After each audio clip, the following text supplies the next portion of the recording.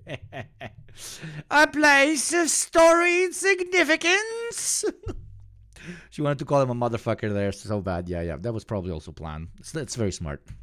The role and responsibility of the President of the United States to be Commander-in-Chief with a level of respect. And this gets back to the point of how he has consistently Benny has his own room. I wouldn't be surprised in any way. Disparaged and demeaned members of our military, fallen soldiers. And the work that we must do to uphold the strength and the respect of the United States of America around the world. Vice President Harris, thank you. President Trump, your response to her saying that you began the negotiations with the Taliban. So if you take a look at that period of time, the Taliban was killing our soldiers, a lot of them, with snipers.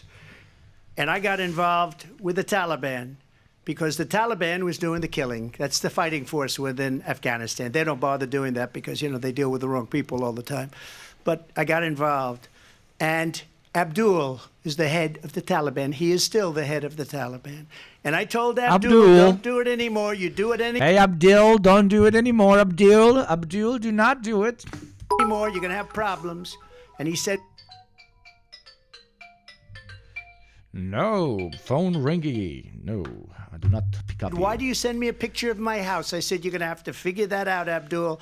And for 18 months, we had nobody killed.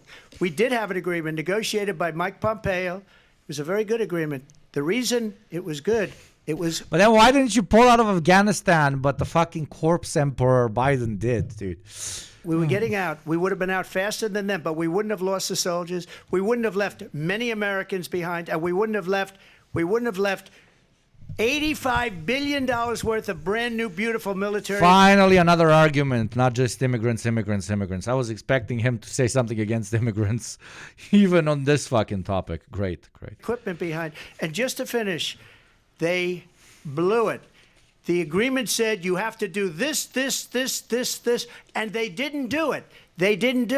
The agreement was terminated by us because they didn't do what they were supposed to do. I want to move on. And these people did the worst withdrawal, and in my opinion, the most embarrassing moment in the history of our country. And by the way, that's why Russia attacked Ukraine, because they saw how incompetent she and her boss are. This was a staggeringly dishonest debate.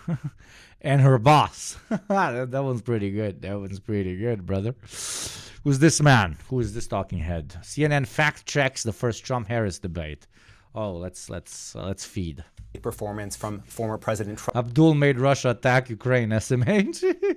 The Taliban's influence is truly impressive, brother. Trump just lie after lie on subject after subject. By my preliminary count, Jake, Trump made at least 33 false claims. 33. The age of Jesus when he died on the cross. That was intentional for a great emperor, Donald Trump, for he wanted to give respects to our Savior, our Lord, our true unifier, under the beacon of the cross. 3. By contrast, by, again, a preliminary count, Vice President Harris made at least one false claim, though she added at least a few misleading claims and a few more that lack key context. I think a lot of Americans say, well, all politicians lie. No major presidential candidate before Donald Trump has ever lied with this kind of frequency. A remarkably large chunk of what he said tonight was just not true. And this wasn't like little exaggeration, political spin. A lot of his false claims were untethered to reality. On abortion, saying every Democrat wanted Roe v. Wade overturned, though actually more than 80% of Democrats supported Roe. On crime, saying it's through the roof, though it's actually sharply down since early 2023. It's now lower than it was since Trump left office. On healthcare, saying he's the one who saved Obamacare, the law he actually repeatedly tried to overturn. On Kamala Harris herself, saying that a Howard University grad, Black Law Students Association president, had claimed that she wasn't black at one point. You know, that's the old story. The Democrats need Republicans because they're the only thing more right-wing than the most right-wing. You know, the only reason the Democrats have legitimacy in the United States is because the opponent somehow manages to be even more disgusting and fucked up than what they represent, which gives them a form of legitimacy because, hey, at least we're not the other guys. It's quite literally as simple as that. Frankly, I don't have enough time. And a number between 1 and infinite false claims only. Yeah, 1 plus. They didn't have the section where Trump explains if Kamala was black. Of course there was a section like that. Is this going to just be him yapping? It's a lot of yapping, dude. It's a lot of yapping, okay? Kamala Trump debate.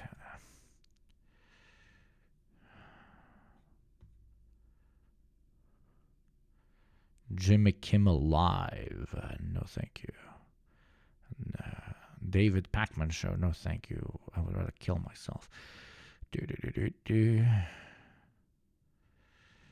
She doesn't have a plan. She copied Biden's plan, and it's She's like just Biden. 4 sentences. She's just Biden. Like run, spot, run. She 4 is sentences Biden. Her that boss just, is Biden. we'll try and lower taxes. She doesn't have a plan. Take a look at her plan. She doesn't have a plan. I believe in the ambition, the aspirations, the dreams of the American people. And that is why I imagine and have actually a plan to build what I call an opportunity. Russia investigation We do have a lot to that get. went nowhere. We have a Rails. I probably took a bullet to the head because of the things that... There you go. Harp more on the fucking assassination. Why does he not harp more on the goddamn assassination, dude? The Democrats did so bloody well with the introduction of Kamala right after the assassination attempt. They completely killed one of the greatest stories ever written, like ever historically. They nipped it in the bud. They dropped a coconut on its head. They say about me. They talk about democracy. I'm a threat to democracy. They're the threat to democracy President with a fake Trump. Russia investigation We do have a lot to that get. went nowhere. We have a Well, I think this is so rich. Dude, you stop doing throwbacks to 2016 like nobody fucking remembers. Nobody fucking remembers. Coming from someone who has been prosecuted for national security crimes, economic crimes, election interference, has been found liable for sexual shit. assault. Oh shit, dude. And his next big court appearance is in November at his own criminal sentencing. Look at Oh my God, my chicken in the chicken fight just owned the other chicken. Holy shit. That was good. That was good. She should bring it up even more often. what's going on in the Middle East. This would have never happened. I will get that settled and fast, and I'll get the war with Ukraine and Russia ended. If I'm president-elect, I'll get it done before even becoming president. Vice President Harris, he says you hate Israel. That's absolutely not true. I have my entire career and life supported Israel and the Israeli people. He knows that. He's trying to, again, divide and distract. I love me some apartheid. Fucking disgust. From the reality, which is, it is very well known that Donald Trump is weak and wrong on national security and foreign policy. It is well known that he admires dictators, wants to be a dictator. You just said you fucking love Israel. A literal racist fucking country. On day one, according to himself. It is well known that he said of Putin that he can do whatever the hell he wants and go into Ukraine. It is well known that he said when Russia went into Ukraine, it was brilliant. It is well known he exchanged love letters with Kim Jong-un. And it is... Busted, okay, busted. Thank you, Uncle 100 Bits. Trump cannot win because fascism needs to be done with good optics and decorum. At least it needs to be done with not idiotic optics, which is what our boy is exhibiting right now. Big L, this whole debate. Big L. Kamala did really well. My chicken won the fight. Absolutely well known that these dictators and autocrats are rooting for you to be president again because they're so clear. They can manipulate you with flattery and favors. And that is why so many military leaders who you have worked with have told me you are a disgrace. That is why we understand that we have to have... Holy shit, and she looks him straight in the side of his fucking head. You are a disgrace. Trump fell off. Back in 2016, he would have had insane rebuttals, dude. Have a president who is not... And you are black. consistently weak and wrong on Vice national President security, Harris. including the importance of upholding and respecting in highest regard our military. Vice President Harris, thank you. She did really well. I just wish she didn't sound like Ronald Reagan to me. Maybe she sounds like Ronald Reagan because she is fucking Ronald Reagan. They're the ones, and she's the one that caused it, that's weak on national security by allowing every nation last month for the year, 168 different countries sending people into our country. Their crime rates are way down. Putin. Oh my God, again, back to this. Dude, just harp on how many wars began during their fucking leadership. Harp on how many lives were lost. Harp on how much money is being spent both for the war in Ukraine and the war in Palestine. Harp on all of that shit. Why do you have to respin it back to the immigration issue? Not because like you shouldn't talk about the immigration issue. Obviously, that's his main fucking thing. But you already talked about it 25 times during the debate. If anybody is going to vote based on the immigration issue, they already heard your point and they will give you your vote. This is just strategically fucking mind-numbing, dude. You gotta give different hooks to different demographics, and right now he really isn't doing that. Last week said, I hope she wins. And I think he meant it because what he's gotten away with is absolutely incredible. It wouldn't have happened with me. The leaders of other countries think that they're weak and incompetent, and they are. They're grossly incompetent. And I just ask... But you know who else thinks we're weak and incompetent? Twitch, when it plays us fucking ads every 30 to 40 minutes, convincing us that we need to participate in innate consumption. Well, we can prove them wrong by supporting the show for $6 a month or for less in certain countries, or for free through Prime, or by gifting somebody less privileged than you. You can prove them you are not weak. But you have $6. That's what you're basically proving. But no, yeah, the ad will play in 2 minutes. If you would like to have an adless experience, please do consider supporting the show. Thank you. Ask one question. Build a wall against the migrant ads. They are pouring into this stream and they are telling you that you should live your life differently than how you are right now. The migrant ads must be stopped.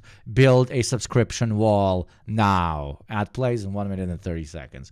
There you go, Marley Senpai. Ad skipping 2 months.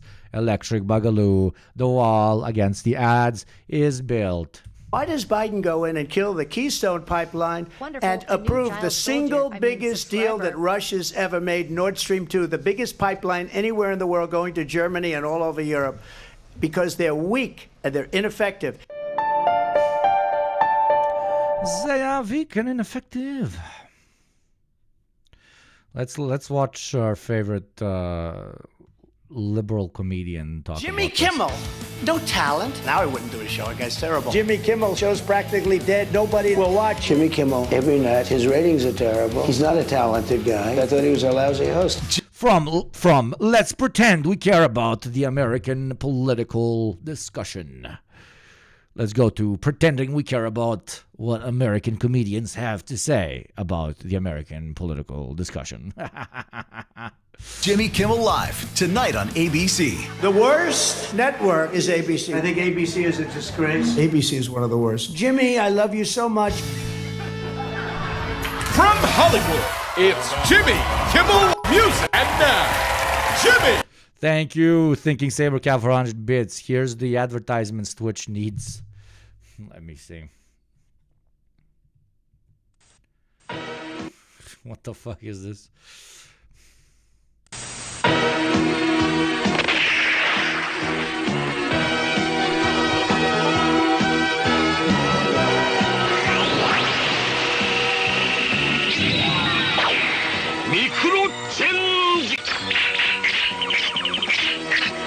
Oh shit. That is awesome. Gun Transformers? Gunformers? This is what a Transformer would look like if he was originally American. Oh. Kimmel!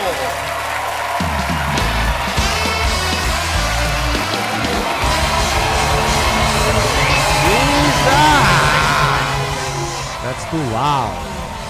It's too loud. It's too loud.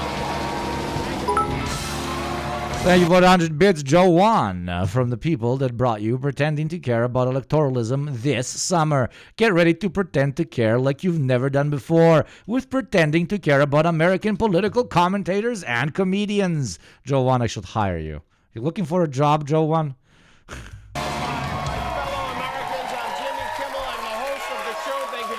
Jimmy Kimmel jump scare. After the debate, all eyes from sea to shining sea were on the city of brotherly love tonight for the debate of the... No, they were. Nobody gives a fuck. But if from sea to shining sea, he thinks he means the U.S., is that this a common phrase or whatever? Then yeah, I guess people watched. Decade Vice President... Hello guys, top 5 jump scare. Numero 1. Jimmy Kimmel, Trump jump scare. Kamala Harris versus former President Donald Trump. It was like watching the Lorax debate the Grinch tonight. Usually when Donald Trump gets a spanking like this from a woman, it's with a Forbes magazine. What a... That was not bad. That was decent. Kamala was pushing his buttons like a 12-year-old playing Fortnite. It was... That was cringe and boomer, but 6 out of 10. Oh, this was a much better debate than the last debate. This is like the Lion King when Simba came back. I mean, Trump didn't do as badly as Biden did back then. But, you know, it's kind of difficult to do as badly as Biden did. That's why he misses him so much. But in my opinion, it was really bad. Kamala did, like, just completely own him, and not necessarily even in the performance in the debate. The debate showed that the Democrats have a platform kind of figured out. It's basically the same platform as what we had with Biden.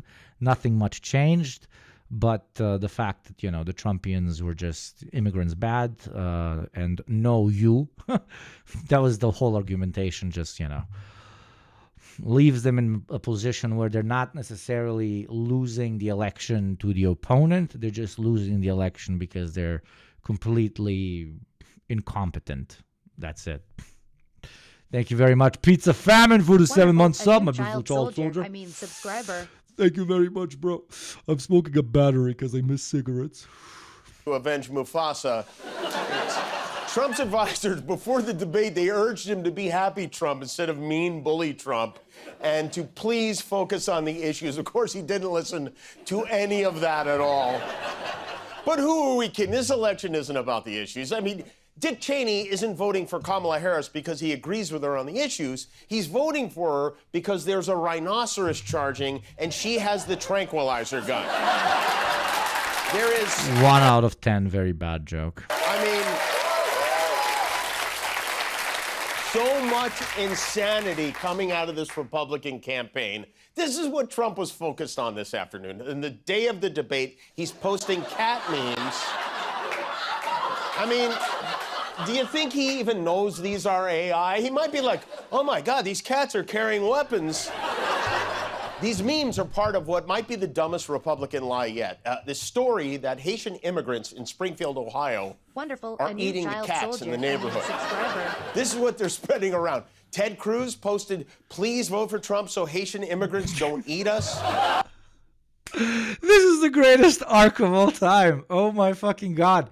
We're right back to Jews eating children. Remember in Hitler right to Germany, in Nazi Germany, the Jews were getting power by eating children. Then we had the repitching of that same thing through Pizzagate.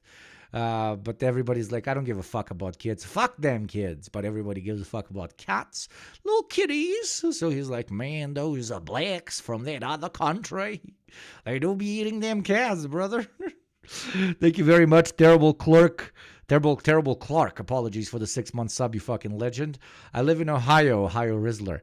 I can confirm that no one has tried to eat my dogs. The real issue here is that my neighbor mows my lawn without any permission.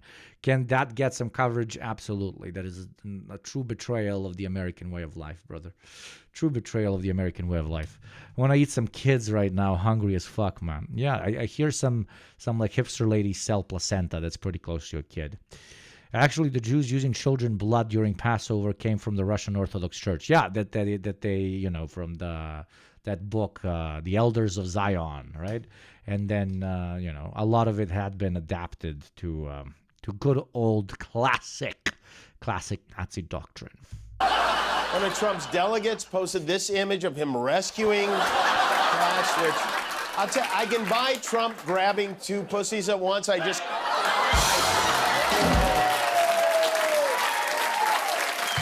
can't imagine him running, okay? And it isn't just random MAGA nuts and sweaty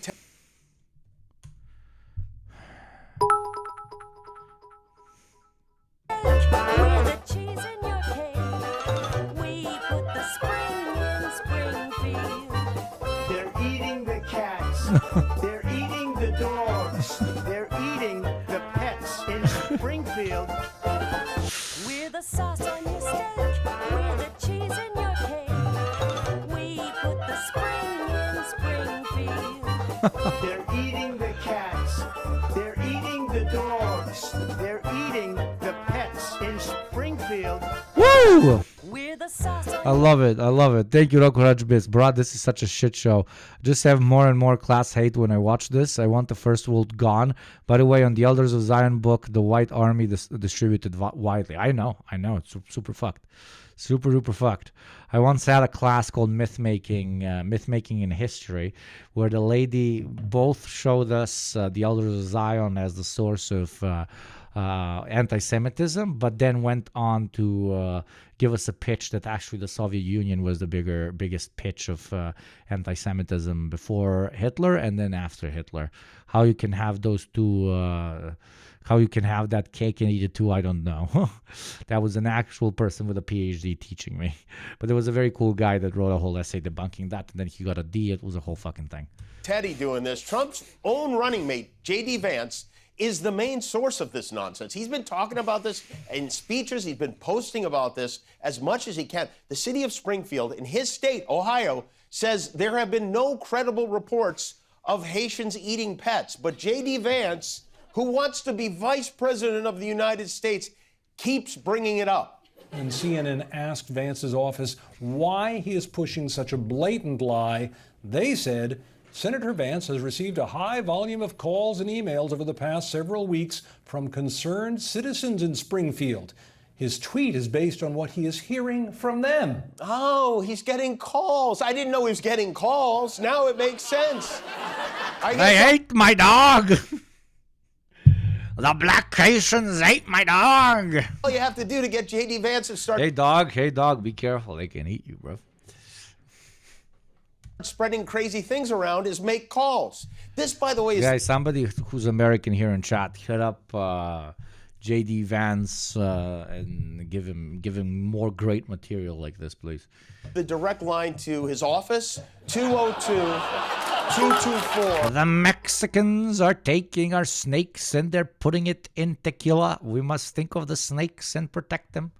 Next, what's next? They're gonna start taking scorpions and putting them in tequila. The fucking Mexicans.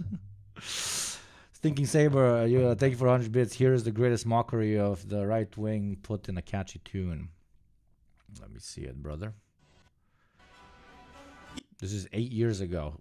My brother sending me some stale ass fucking shit. Thank you, brother.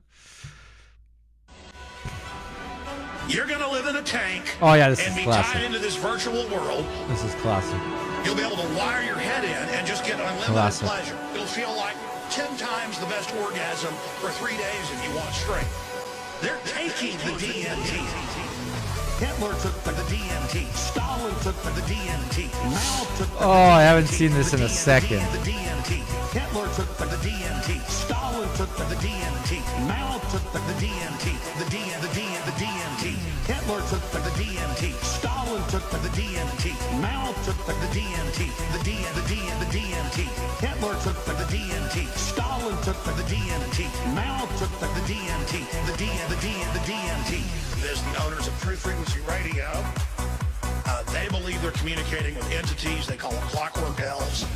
I'm not going to get into what they're interfacing with. They believe they're in contact with off-world groups. Chris Geo, True Frequency Radio, he takes it. You see the elves, little green hats. We're in trouble, ladies and gentlemen. We're in trouble. The clockwork elves, all of it, I shouldn't even get into it. There's a reason they're all whacked out of their minds. They're taking DMT. And the point is that their whole science is way ahead. We don't even know what they've got. This is 8 years ago. Like now all the right wingers are about, dude, take DMT, man. It's gonna enlighten you. You're gonna see the connection between the space aliens and the Jews, brother. And ironically, I'm making a video about that. Power because they're taking the DMT. Hitler took the DMT. Stalin took the DMT. Mao took the DMT. Chris Geo took the DMT. Hitler took the DMT. Stalin took the DMT. Mao took the DMT. Chris Geo took the DMT. You think they're all a bunch of old men? They're in power because they were into this stuff 70 years ago. The DMT. They were jacking DMT 70 years ago. They were injecting it. They're taking the DMT. Hitler took the DMT. Stalin took the DMT. Mao took the DMT. Chris Geo took the DMT. Hitler took the DMT. Stalin took the DMT. Mao took the DMT. True Frequency Radio took the DMT. I shouldn't even get into it. Now I feel like taking some fucking DMT. Oh. Chat, anybody got to connect? Anybody got to connect? Let's take that fucking let's go fuck some horses, chat. 3353. Whatever you do not call that number. Do not take DMT. To tell J.D. Vance that rainbow sprinkles at Baskin-Robbins turned your kids. I have to believe that during the debate prep, the one thing Donald Trump's handlers begged him not to mention was this thing about Haitians eating pets. Please, Mr. President, stick to the economy and the border, anything other than Ohio Haitians eating pets. Dude, Ohio really is a crazy place, apparently. His pitch would be just to destroy Ohio in general. Probably the Haitians went there and they were like, holy shit, this is Ohio. I heard about the Ohio Rizzler, chat. Have you heard about the Ohio Rizzler? Apparently he eats dogs and cats. Let's eat some dogs and cats. It is the ancient culture of the great Ohioan people. So what does he do? Well, he waddles right out there and says this. In Springfield, they're eating the dogs, the people that came in. They're eating the cats. They're eating the pets of the people that live there. Here's what I'd like you to do right now. I want you to close your eye. I want you to imagine we've never heard of Donald Trump before. and the first time you've ever seen him was during tonight's debate, what would your reaction be right now? You'd be in shock. The Republican Party would have to close their headquarters and You know what? You want to hear a Haitian song about Ohio? They are pouring over the borders because they want to destroy Ohio, and they've even made a song to depict just how much they hate the dogs and cats of Ohio. This is this is made by Haitians. This is made by the Haitian government, by Haitian gangs who are dedicated to the destruction of the ancient culture of Ohio. Okay, just listen. To even say it. It's a song for all my niggas who hate Ohio and all their tomfoolery. Fuck that bitch ass country. Straight out of fuck Ohio, fuck Ohio, fuck Ohio, fuck Ohio, fuck Ohio, fuck Ohio, fuck Ohio, fuck Ohio. Damn, I can't even take a bath in Ohio. I'm gonna eat the fucking dogs in Ohio. All the fucking cats are my food in Ohio. Everything I see I'm gonna eat in Ohio. I'm a fucking immigrant from Haiti. All the fucking cats look like food to me. I'm gonna fucking eat your dog and your cat, bro. And then I'm gonna take your snake, bro. Can't even buy Nikes, bitch, I bought Nikki. Can't even go to Chuck E. Cheese, bitch, I went to Chickies. Got kidnapped when I was 6, bitch, I went missing. And my grandma got a fat ass. I said, whoa, Vicky. Yeah, I had to switch this bitch up. Fuck, nigga, that was a hiccup. And I'm really like your mouth. There you go. Internal lore from the great Revolutionary Front of Haiti. They sent this to me. They were like, dude, Trump is onto us, bro. We're going to eat all the dogs. Them into a spirit Halloween store. I just want to clarify here. You bring up Springfield, Ohio, and ABC News did. By the way, I unironically listen to this song as I drive in my car. It is a piece of art, okay? To the city manager there, he told us there had been no. Can't buy KFC in Ohio, bitch. I got Ohio fried dog. No credible reports of specific claims of pets being harmed, injured, or abused by individuals within the immigrant community. Well, All I've this, seen people on television. Let me just say here, this is the people on television say my dog was taken and used for food. So maybe I've seen it on TV. I've heard a song. It's called Fuck Ohio. They don't like Ohio. Oh, poor Haitian people. Why the fuck would you go to Ohio? Holy shit. he said that, and maybe that's a good Yeah. thing to say for a city manager. I'm not taking this from but television. the people I'm on taking it from television the city saying their manager. dog was eaten by the people that went there. He sees people on television. So you know what else he sees on television? He sees Steve Harvey. He sees families having feuds. He sees these feuds would never happen This if was I good. was president. Okay, 7 out of 10. This one's good. That I can tell you. The other stupid and racist thing Trump keeps doing is intentionally mispronouncing Kamala's name. Sometimes it's Kamala, sometimes it's Kamala, and sometimes it goes with both. I say Kamala. You say Kamala. I say Kamala. Wait, am I racist for not being able to pronounce the fucking name in English? Kamala, what's the proper one? I don't care. Yugopnik, if you want an idea how insane the Republicans are in Ohio, they spent $4 million putting in a trans ban on school sports, when at maximum they had one of their 700,000 students who was a trans athlete. Classic conservative behavior, brother. Fucking Republicans, man. Of course, everything needs to be on steroids in Ohio, dude. When you say Kamala, I hear they still smoke the paper vapes in Ohio, man. You know paper vapes, chat? You know what paper vapes are? Organic vapes. Super strange. In Ohio, they still smoke them. Kamala. Let's call the whole thing off. Thank you. Yeah, analog vapes. Yeah. They're super weird, man. You need like 2 devices to smoke the paper vapes, dude. You need a lighter. It's so strange, dude. So fucking strange. Thank you. With the brown paper shit in them. Yeah, man. It smells super weird. It smells like a dried out plant or some shit. And they sell them in these like paper bags that are wrapped in plastic. So not eco-friendly, dude. Okay? Prehistoric vapes, chat. You know where I got that joke from? I got it from here. Fallout, New Vegas. Brain rot. Got it from this right here. Looking him in the face. You saw me mewing alone. Wait for it. Without a simp in my heart. Wait for it. without a yacht of my own.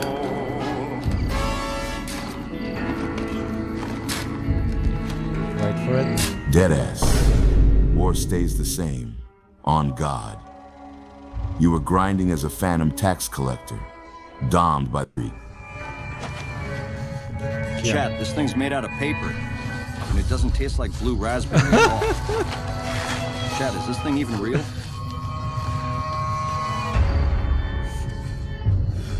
What a weird vape. Organic vapes, analog vapes, bro.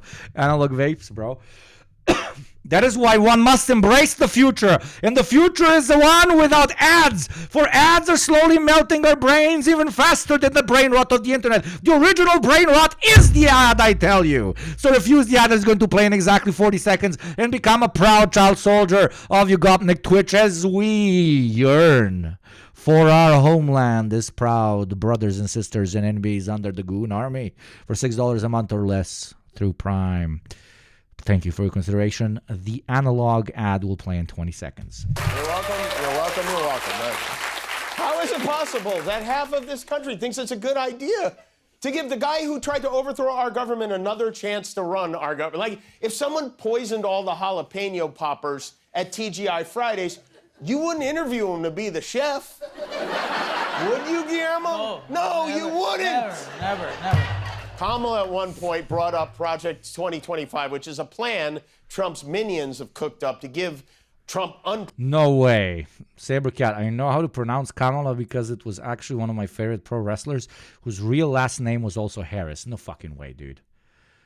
No way in no way. Oh, Jesus, what? What? Here comes Kamala. Here comes Kamala. He's got a 2x4. Kamala whacked Andre the Giant with that 2x4. Oh shit, Kamala has stars on his titties. I love it, dude. He hit Andre right in the head with a 2x4. Ladies and gentlemen, it's broken down out here, Kamala. Let's go, Kamala. Oh shit, Kamala, no. The 2x4 went flying. Come on, Kamala, you got this. Back in there. Andre the Giant, his head split. The referee calling for the disqualification. Yeah. Kamala. Trump debate pictured circa 1983.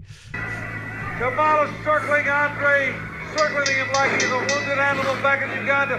Goes a jump. Kamala just slammed Andre the Giant. I've never seen it. Did you see the little? Oh my God, I do that all the time. The little belly slap. I love it. Anyone human. Slam That is Kamala I can get behind. Cannibalistic dance. Cannibalistic. Oh my God, that's racist. Crowd is cheering. Kamala going for the splash on Andre.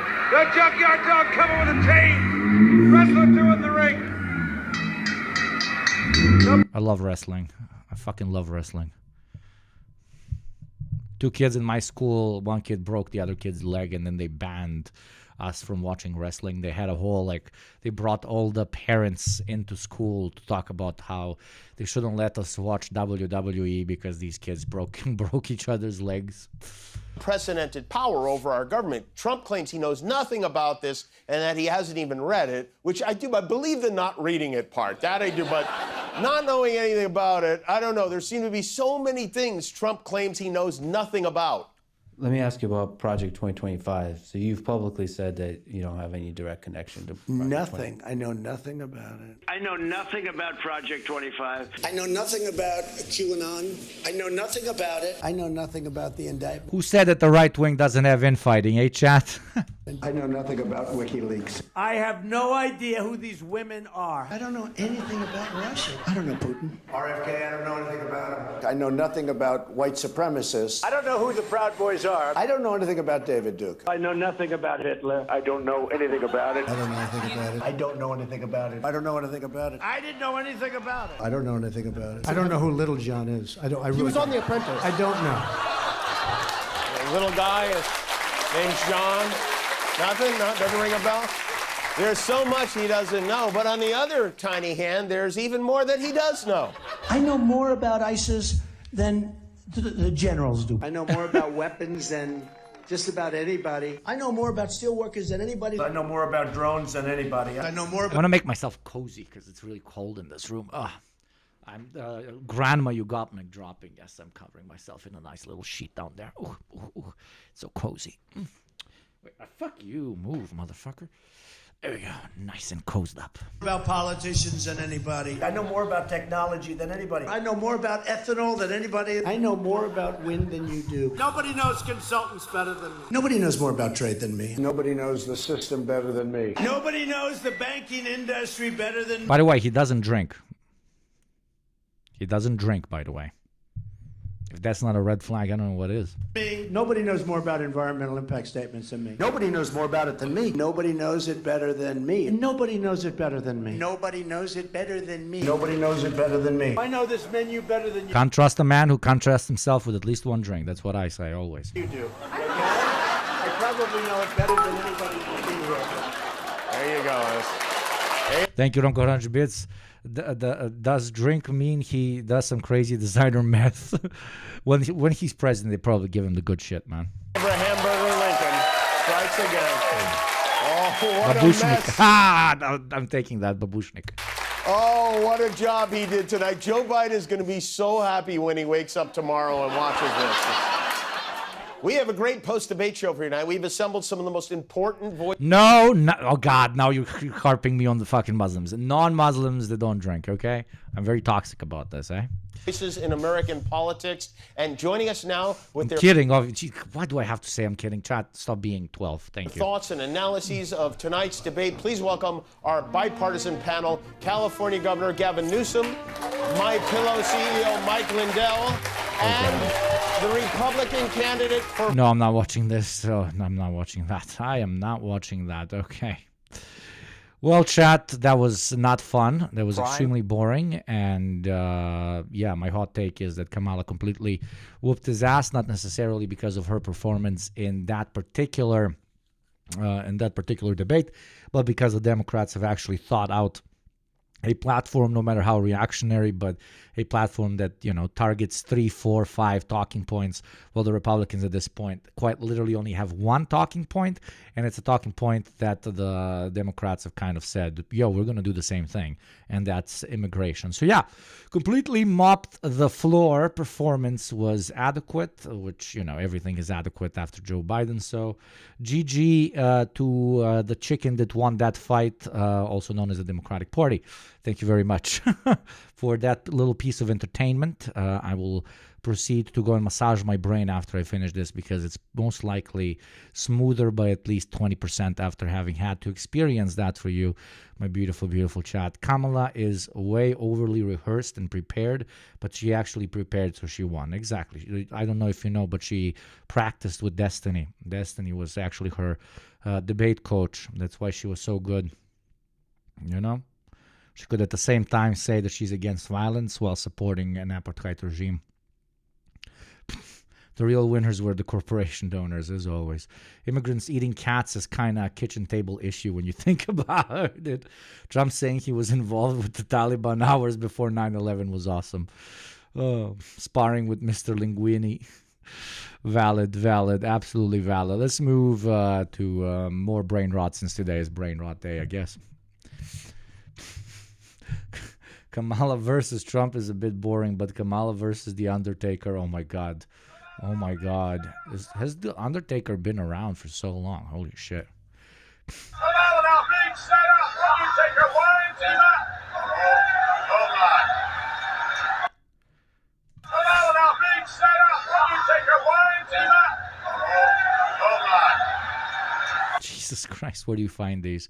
Okay, let's talk about white guilt. Now, We have two white guys talking about white guilt. I'm going to be the third guy that enters the conversation and talks about white guilt. Shall we, gentlemen? Shall we?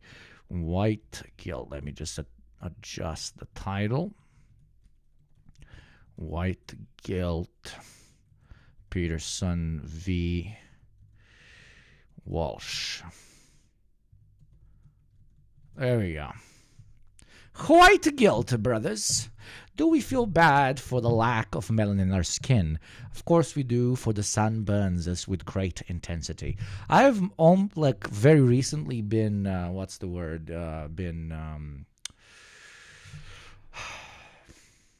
sunscreen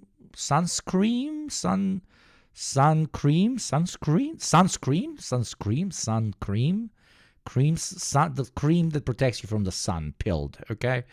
My girlfriend forces me on wearing it because she, quote, does not want to be living with somebody who looks like he's 80 when he's 40. So, yeah, sunscreen. I'm putting the screens on my face now. It's apparently good for you or whatever.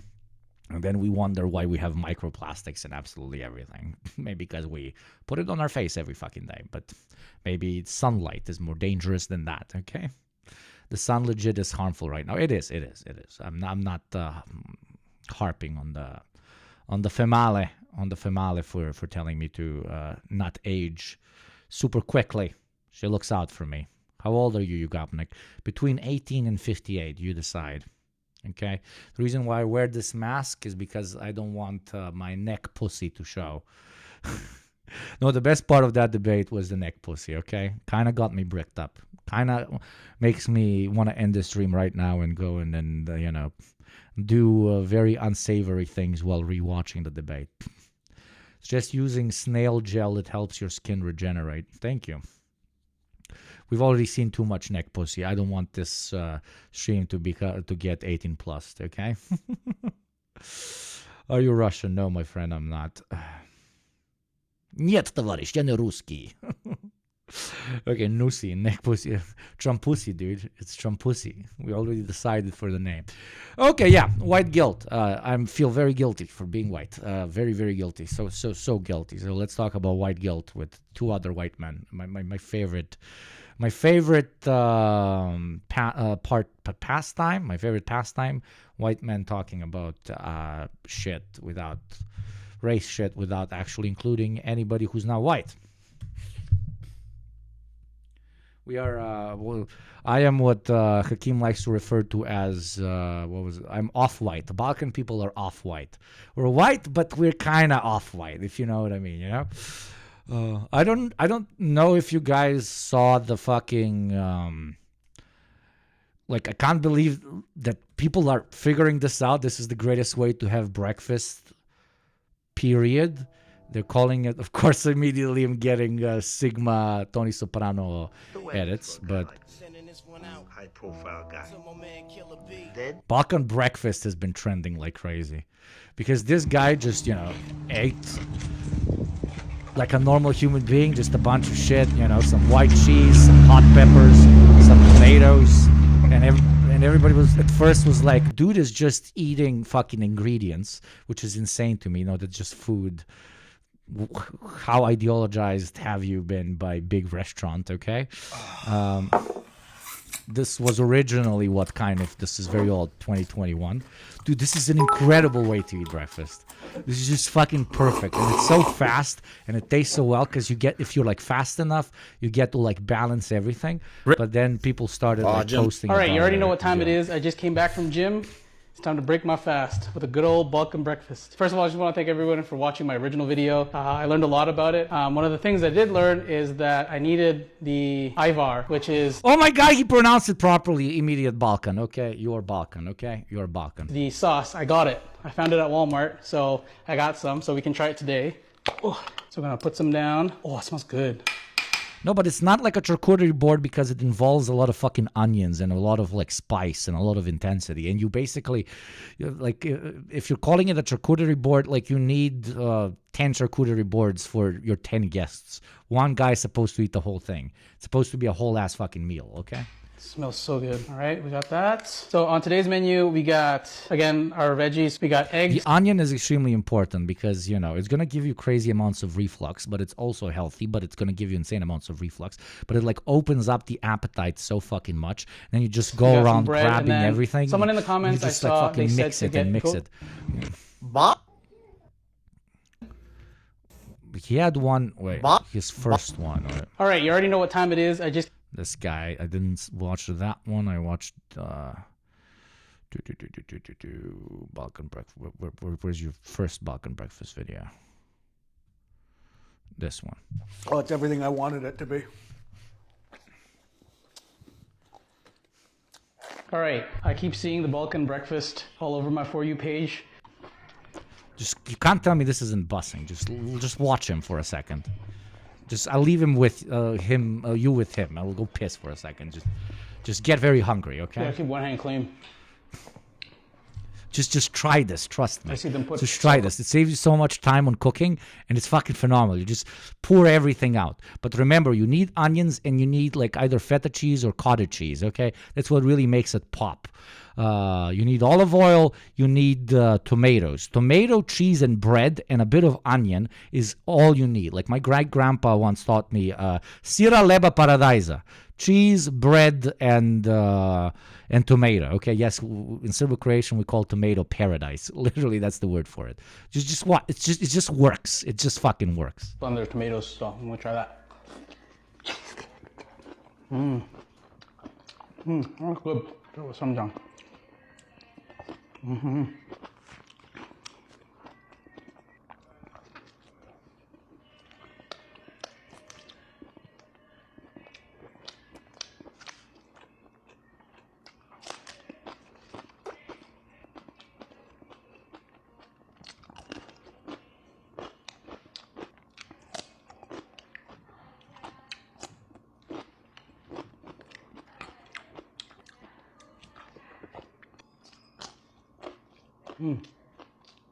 Pickle's so good.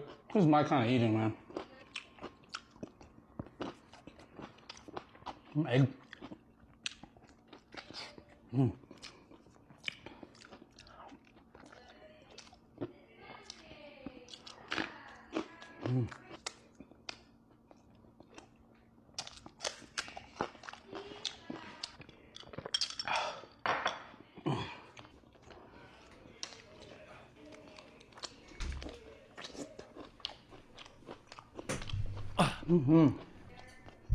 It's just so primal. It's absolutely perfect.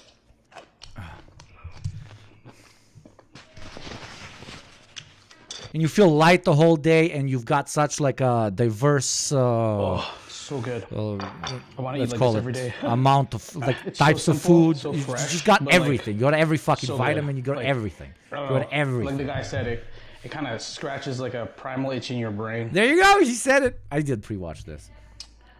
All the food groups, yeah. But the onion, trust me, the onion is what makes it work. The long onions. What do you call the long onions?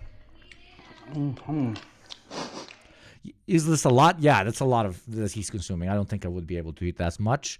I usually eat more bread, which is, you know, not that good for you, but whatever. Green onions, scallions, yeah. Spring onion, whatever. Good way to break my fast. But with spring onions, just dip them directly in salt. Dip the top in salt. They are automatically a bit wet, so they will catch all the salt, and it's really, really good. It's really good. Fast. I mean, I came from the gym, and this is my first meal of the day. Great way to start the day. Wonderful. Even though it's a new already child 1 soldier. o'clock. I mean, subscriber. There you go. Some Balkan education for you. I can't believe it's actually like popping off. How the fuck is this a trend? Just a normal way of eating breakfast. Okay. Thank you very much, Tywin Baratheon, for the sub with Prime. Welcome to the community, brother. Take a turn to your movie. Do you want to walk people through that a bit? I saw it, by the way, and am I it looks racist? to me like you'll have the same kind of radical success with it that you did with What Is a Woman. You've got this everyman quality about you. You know, I think it's true, by the way. I mean, there is some of that about you, but you also do a good job. Thank you, Roncorange Bits. I like how the first world labor aristocrats were so brainwashed into fast food, finding out average meal is such a unique thing. Right? Right? You got it like right on the point, Romka. Exactly. About being a naive investigator. We'll see who cancels who. Into the crazy world of ideological possession. Do you want to walk us through the movie? Ideological possession. Everybody is possessed by ideology. That's the point of ideology. If we did not have ideology, we would basically be rocks or animals, okay?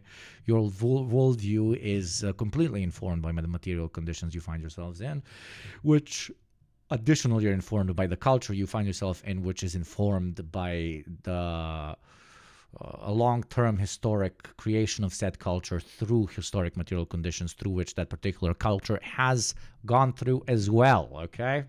See a little bit? Sure. Yeah, you know, we decided of course, we had What is a Woman, and it was very successful for us, and we're thinking about, this is going back 2 years ago, we're thinking about what topic do we want to tackle next and how to tackle it. And for me, it was very clear I wanted to get... We wanted to tackle racism. I will tackle the racism. Me, the wisest man in the world, I will solve it. Me, Matt Walsh, I will solve the racism. We talked about, we did a movie, we investigated gender, broadly speaking. Race is the other big one culturally. And so I knew I wanted to investigate that. The question was, like, how do you approach it? And with What is a Woman, I mean, the strategy is right there in the title. It's just this one basic question that the whole thing hinges on. Now, with race, it's not quite like that. There isn't one. There's a lot of questions. There's not one basic one. That is why I was gonna answer all of them. It's just a different beast. I will dress up as a long-haired guy, which is somehow supposed to represent a liberal, and I will go and talk to people, and I will resolve this question that has been on the minds of Americans for the last 250 years. In a lot of ways. And so, and we also didn't want to repeat just we didn't want to do What is a Woman, but with race. So this time we thought it'd be interesting to take... Yes, of course, because you do believe race is a real thing. You don't believe that trans people are real. That's why you harped on, trans people are not real. But race you really, really, really do believe is a real thing because you're, guess what, racist. A different approach, and that is to start as the clueless, naive investigator asking questions. The only difference here is that whereas with What is a Woman, I was kind of a blank slate the whole way through, just asking questions, not having any real position on it myself in the film until the very, very end. And this one we thought, well, okay, well, what if I start by asking questions, and rather than remaining a blank slate and remaining skeptical, I'll just believe whatever I'm told. So they'll give me an answer and I'll accept that, and then I'll let that answer lead me to the next place.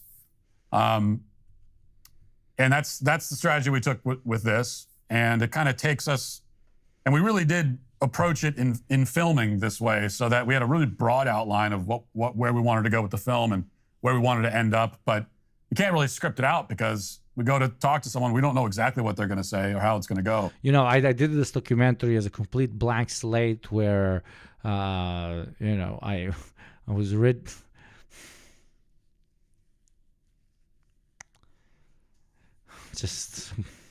And so... Hey, I made a whole documentary that I spent probably a couple of $1 million on that is directed at minimizing racial discrepancies in the United States. But actually, I did it from a standpoint of I'm really not racist, and all the people I'm talking to I will actually listen to. That's how the world works, Matt. Of course, that is true documentary filmmaking there, brother.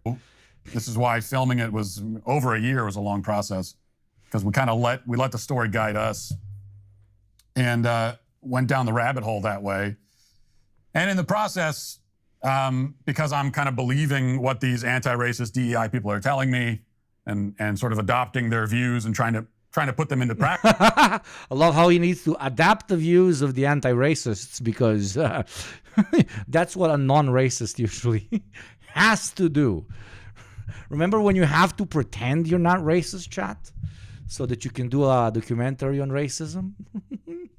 Practice. So that was the goal, is to not just ask them. I had to pretend I don't hate them blacks, bro, for like a whole ass documentary, and I figured out it was very cringe about it. But to take what they say, put it into practice on screen, so that people can see it, and so it's a much more direct, I think, way of kind of satirizing these ideas, maybe even than we did in What is a Woman.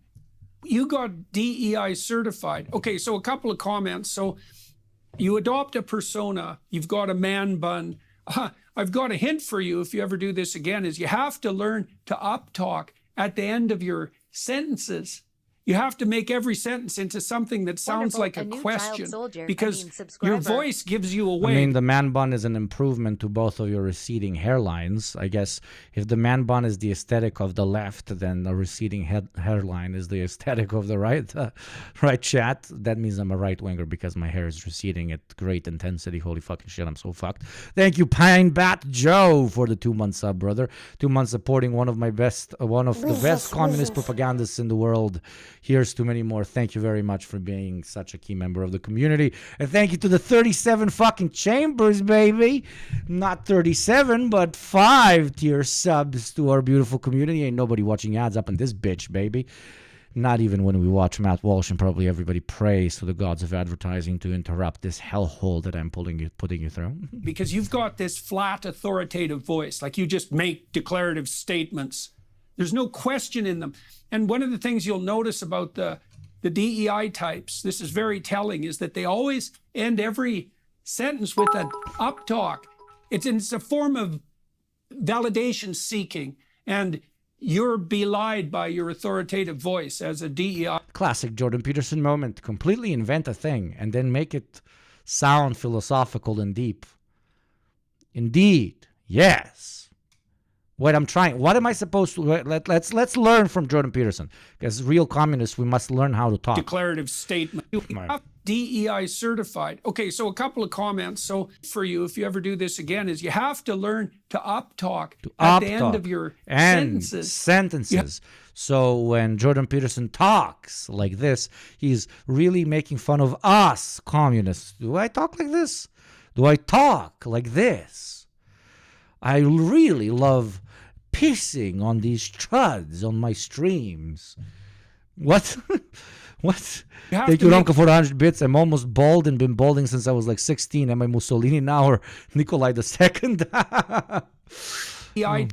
You're belied by your authoritative voice as a DEI man bun specialist. And so too bad his wife doesn't believe that. Give that some consideration when you're trying to pass for one of the people who you're investigating. Anyways. No, I don't sound like that. I don't talk like this, chat, right? You went and got DEI certification, so I'm kind of wondering if that might be handy for you to re-educate me.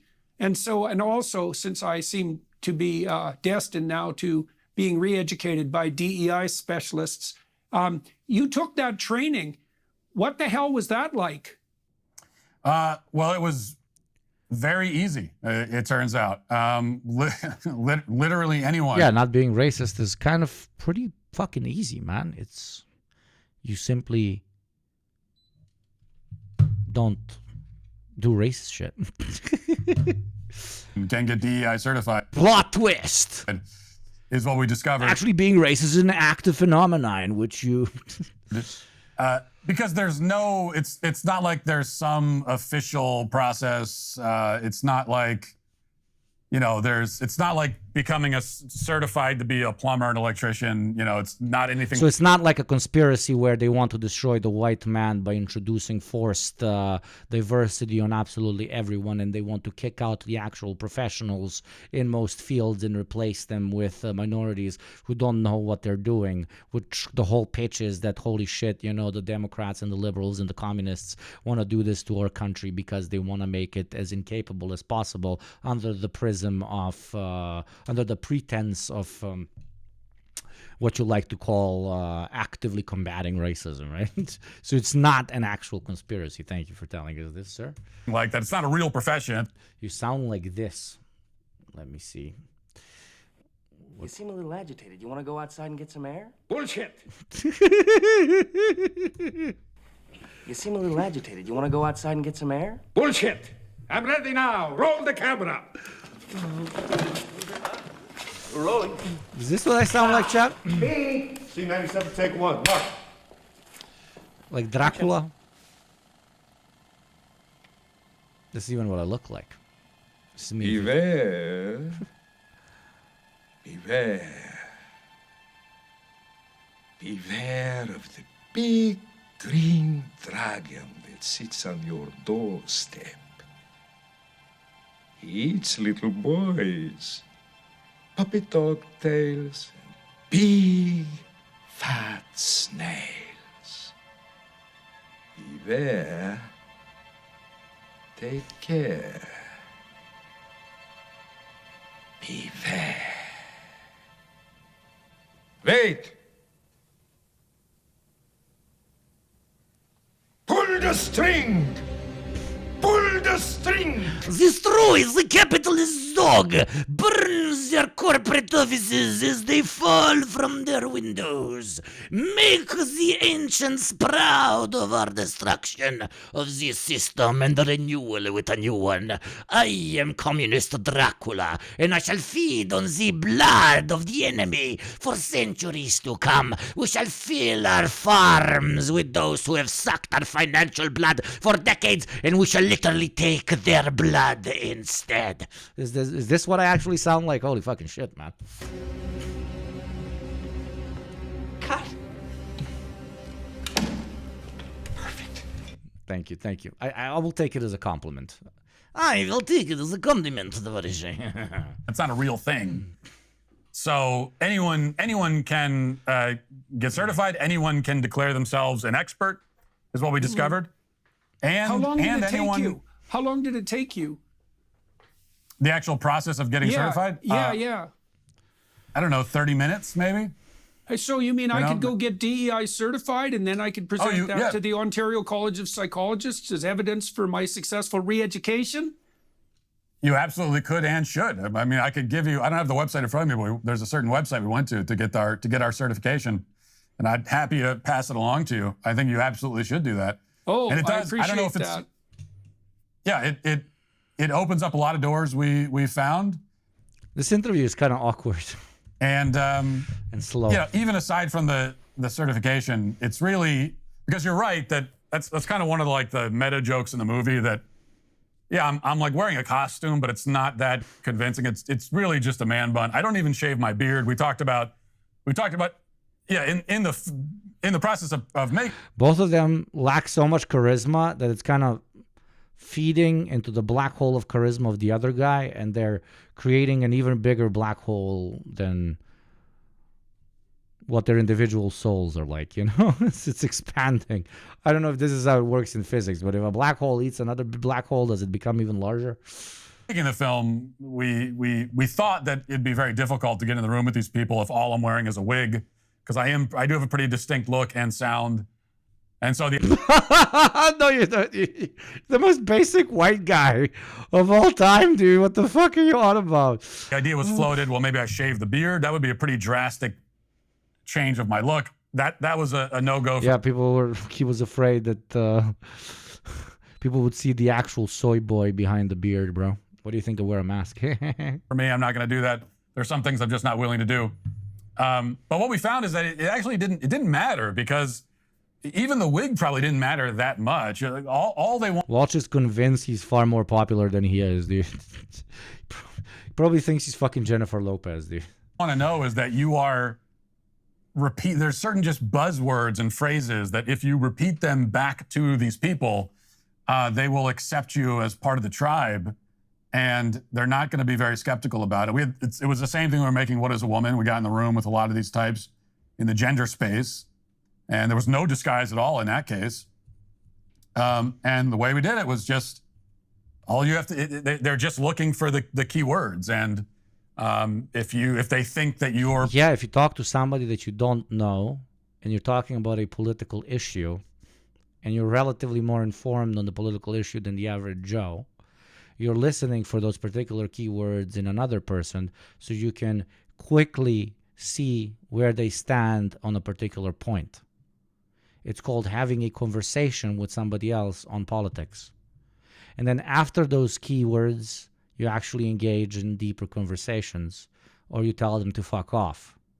That is how conversations work, Matt. That is how people, talk. Not talk to, but talk to each other. And when you go to someone and you pretend, because you learn the keywords, that you understand where they're coming from politically, you're just manipulating them. You're not proving their own hypocrisy. Like, how is somebody having a basic conversation with you and listening to the words that you're using a show of communist hypocrisy or some shit. Romka, thank you for 100 bits. Dude literally doesn't get small talk. Yeah, just part of the tribe, then they drop all the defenses and they'll sit in the room with you. And I think in both of those cases, part of the reason why you as a stranger present yourself as having certain beliefs, most people take you at your word. What?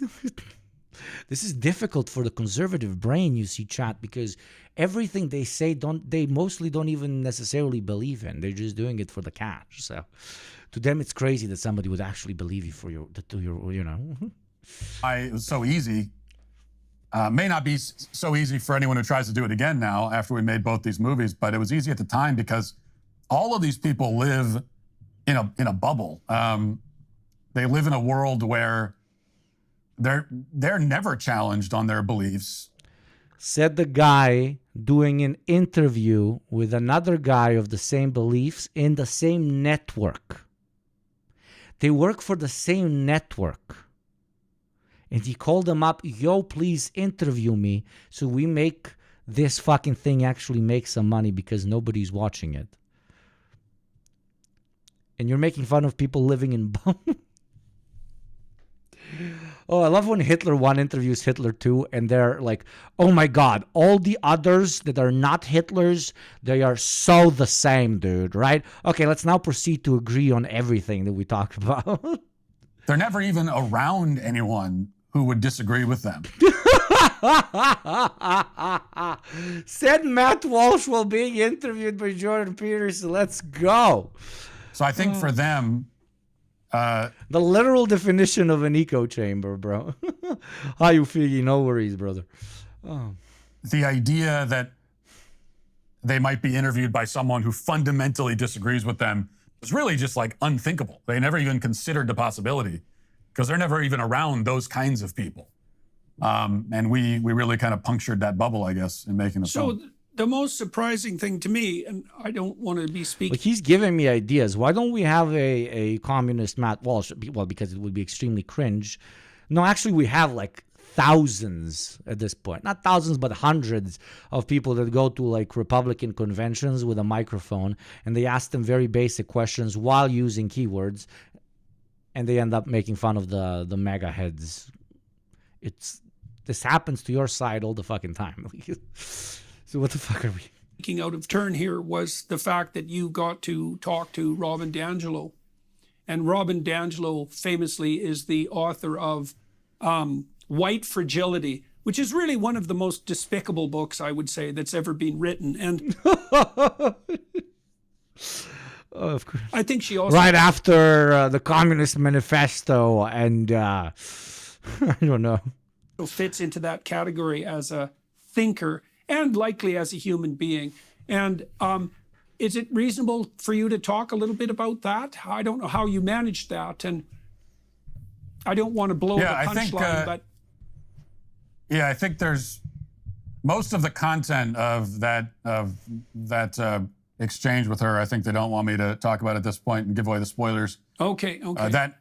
That conversation does go to a place that's maybe will be unexpected for a lot of people.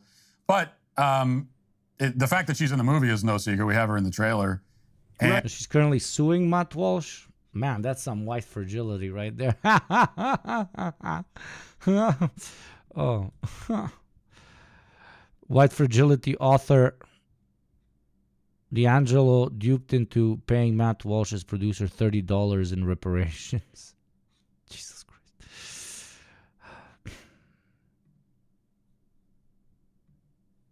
And right.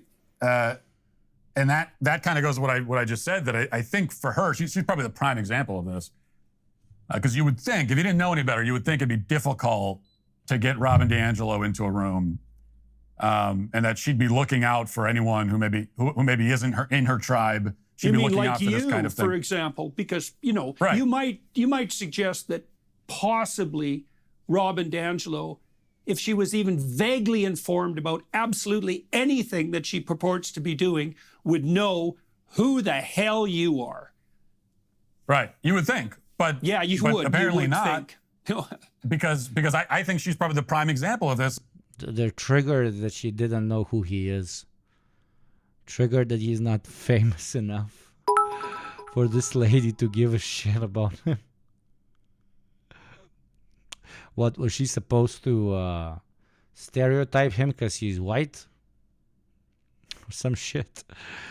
Thank you, Romka. Them harping on the white fragility book is literally like that. One time an acquaintance of mine from political science told me that State and Revolution is a dangerous book.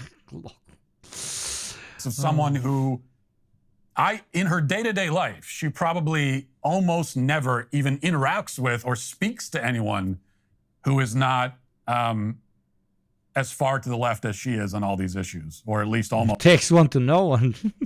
Almost as far. That's just the world that she's in. And so when I'm sitting across... I love how like almost every fucking communist spends half of their life watching chuds like this, as we are doing right now. Okay, so we not only understand their talking points, but also remind ourselves of what we would become if we did not have like basic class consciousness. And it is these chuds that throw shade on us for constantly living in our bubble. There is no such thing as a communist who is not anti-fascist. And there is no such thing as an anti-fascist who does not continuously try to pinpoint and find the fascist enemy. And the only way for you to know that is to watch shit like this, to read their shit, to try to understand their shit, not from the prism of this is a good argument, I should adopt this into my ideology, but so that you know when to recognize them. Ironically, most communists are more informed on fascist doctrine than fascists themselves. It's not even ironic to a point, because if you actually understand fascism, you would never be a fascist, because it's fucking stupid. It's D&D in real life. It's LARPing about a world that doesn't exist. It's finding problems where problems do not exist. So this very same group, that's always like been a fucking pet peeve of mine. This particular group telling us we'll exist in bubbles is hilarious.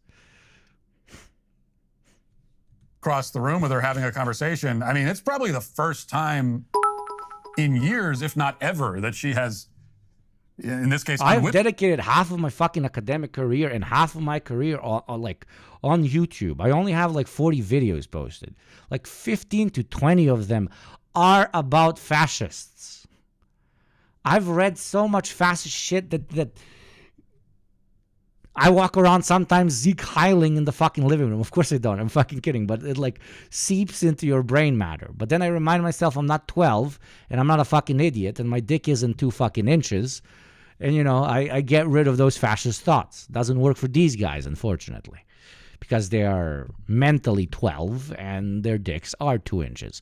Thank you, Romko, for the 100 bits. It's easy to recognize them when you see statues from ancient Rome on their Twitter profile pic. Yeah, nowadays they're very in your face. When's the next video, by the way? In actually a couple of days. Wittingly, but has found herself sitting in a room with someone who fundamentally disagrees with her about almost everything.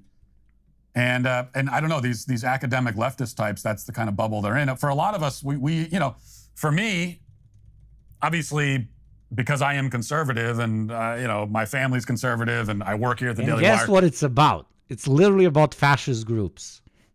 I spent like fucking 2 weeks deep diving into the most unhinged, insane, racist groups around the world so that I can show you just how fucking unhinged the general ideology is.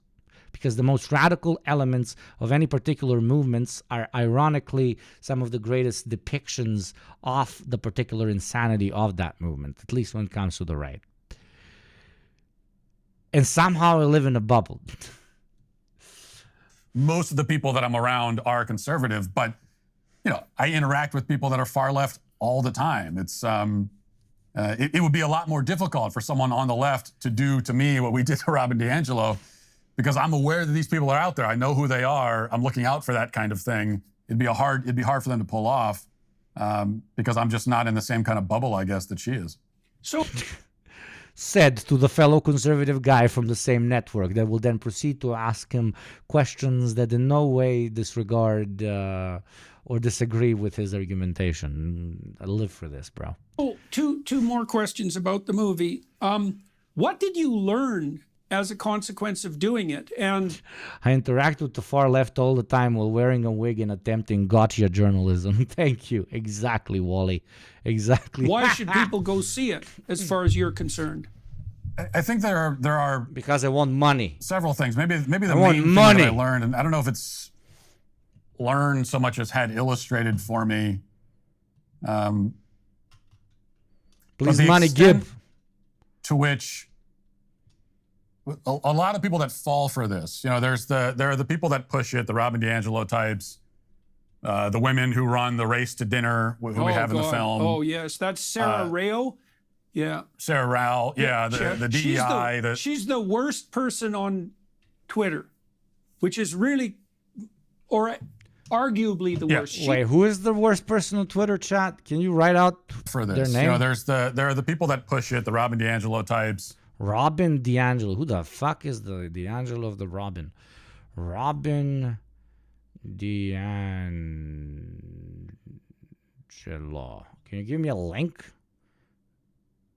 Robin DiAngelo. Just fake Robin DiAngelo. Robin DiAngelo fan club. Oh, no, that's her. That's her. Oh, okay, shit. Okay, that's just her. Okay. She wrote for white fragility. Okay. I thought it was a different the name. women who run the race to dinner, who we have in the film. Oh, yes. That's Sarah Rao. Yeah. Sarah Rao. Sarah Real. Sarah Real Madrid, brat. Real Madrid. Sarah Real. Is it Sarah like this? Sarah Real. Sarah Real. I can't find the fucking thing. Whatever. Yeah, the DEI. She's the worst person on. She's basically liberal HR, anti-racism. Like, I'm no fan of her, but of course these losers. She is the postmodern neo-Genesis Marxist. Always. Twitter, which is really, or arguably the worst. Every single thing that woman does is self-serving and malevolent to the bloody core. Probably true, but so are you. She is a real miracle. Said by Jordan B. Peterson, man. The sellout academic for the racist and transphobic cause. At least he sold out for a lot of money, I guess. Totally she runs those dinners where the white women pay to be humiliated by two unbelievably narcissistic psychopaths so that they can feel good about themselves without actually having to do any having to put in any of the moral effort. Exactly. And that's the thing. So those types of people, the people that are running the show, that's one thing. And I don't know how much they even believe a lot of what they're saying. I don't think they believe all of it, certainly. And there's not a lot to be learned about them. I think that they're kind of, they're grifters, they're con artists. They're making a lot of money on this stuff. That's a big part of the motivation. It's not very complicated.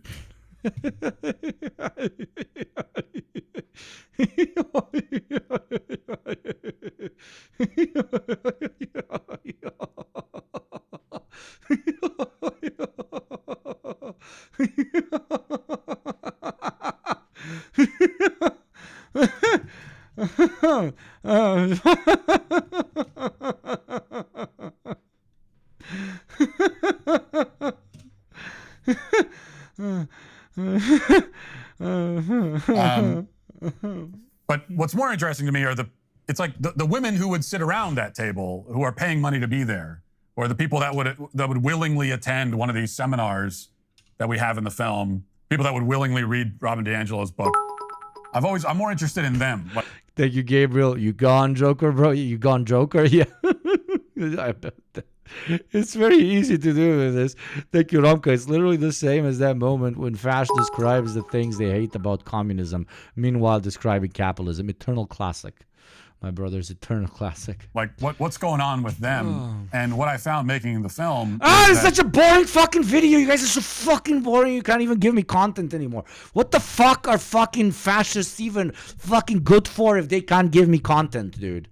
That is why I'm actually never in my fucking communist bubble, because I actually want content for my beautiful chatters, okay? I want to feed you some good shit. I want to piss all over these two guys. But how am I supposed to piss over these two guys when the only thing they're doing this entire time is fellating each other? And I'm a great supporter of two men fellating each other, verbally or physically. So next fucking video. Jesus, this is so fucking boring. Sorry. God. White guilt proceeds to not talk about white guilt at all. Hyper concentrates on one particular woman that they don't like. They wrote some fucking liberal book about race. Great fucking work. Jesus.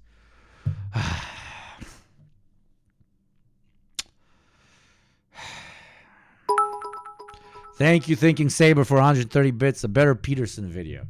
Oh, don't make me... Dude, we watch Peterson here all the fucking time. This one was... I'm afraid you're...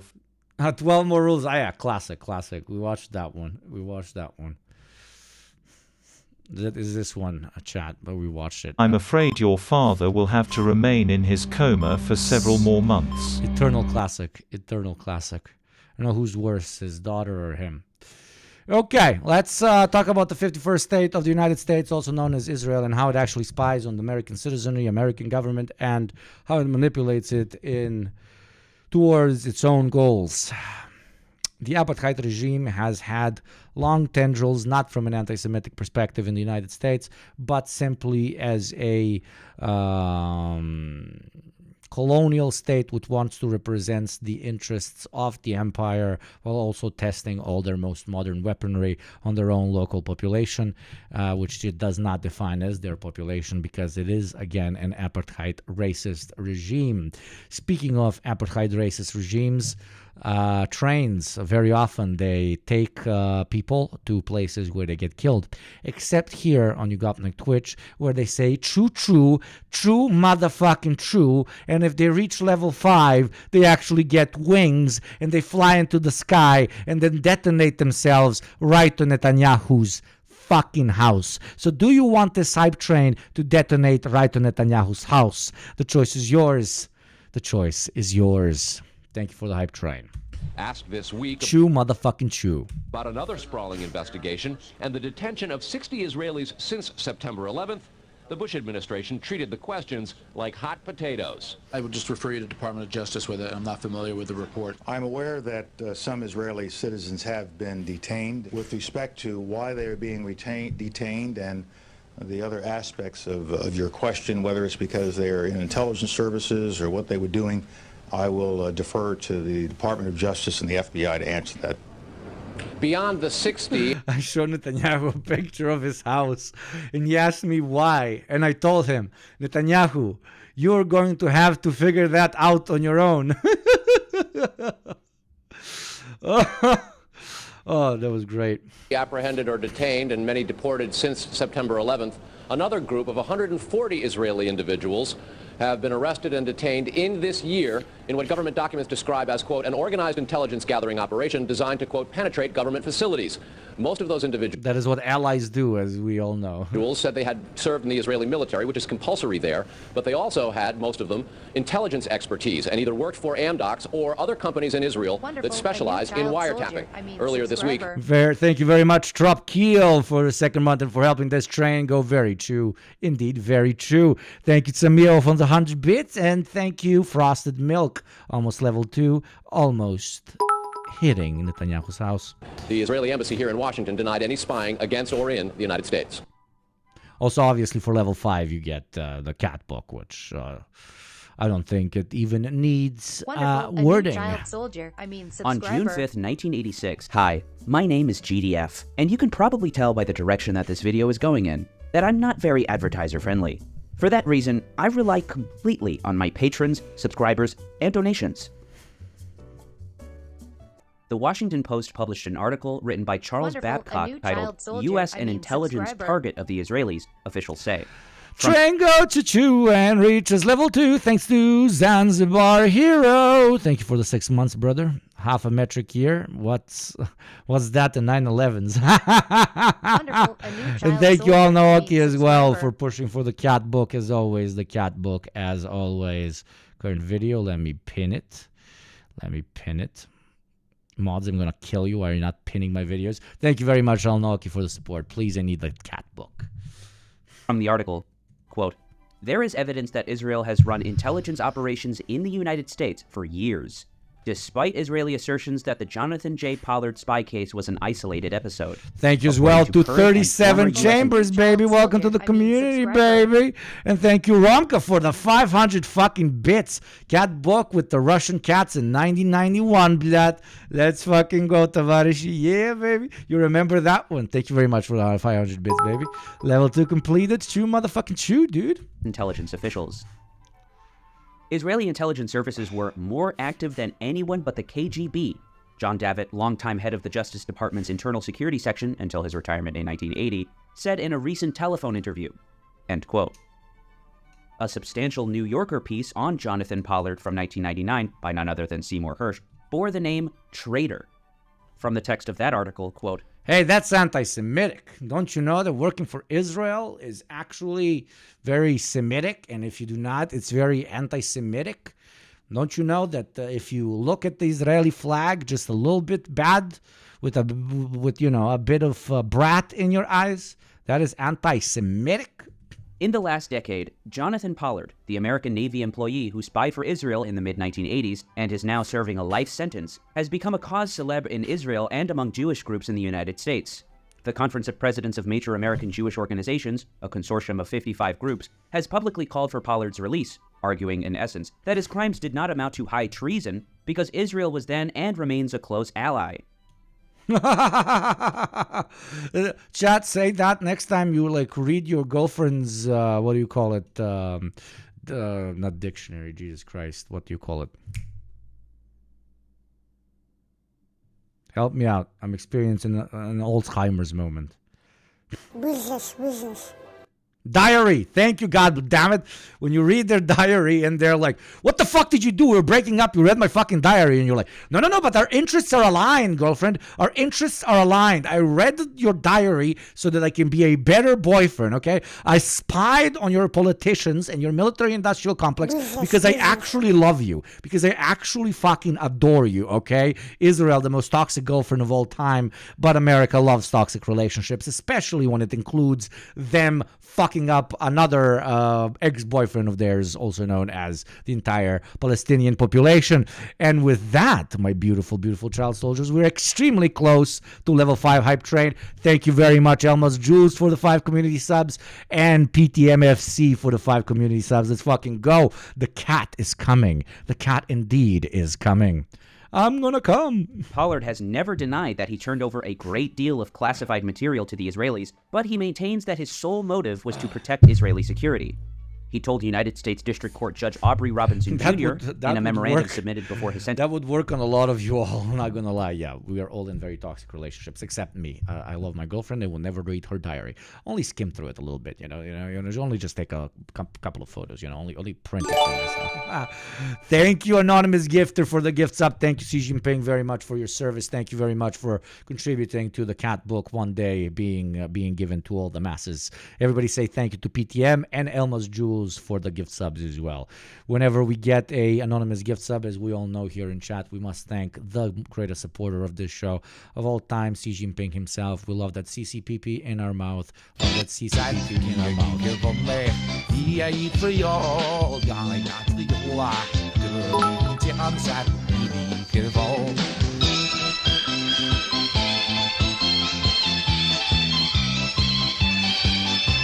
The great Maoist cats shall unite once again. They shall remove the capitalist plight from the Western world. All shall be crushed under the boot, the green boot of the Maoist catist imperialists. I mean, anti-imperialists, I guess. It was a bad pitch. Sentencing in 1986, I never thought for a second that Israel's gain would necessarily result in America's loss. How? Stop, you're gonna get my house burnt down. Thank you, Ronka, for the 200 bits. Chat, ramp this up. I want cat book. Put it. End quote. Hirsch writes that when the Clinton administration tentatively agreed to release Pollard during Israeli-Palestinian peace negotiations, then CIA Director George Tenet told Clinton that he would resign in protest.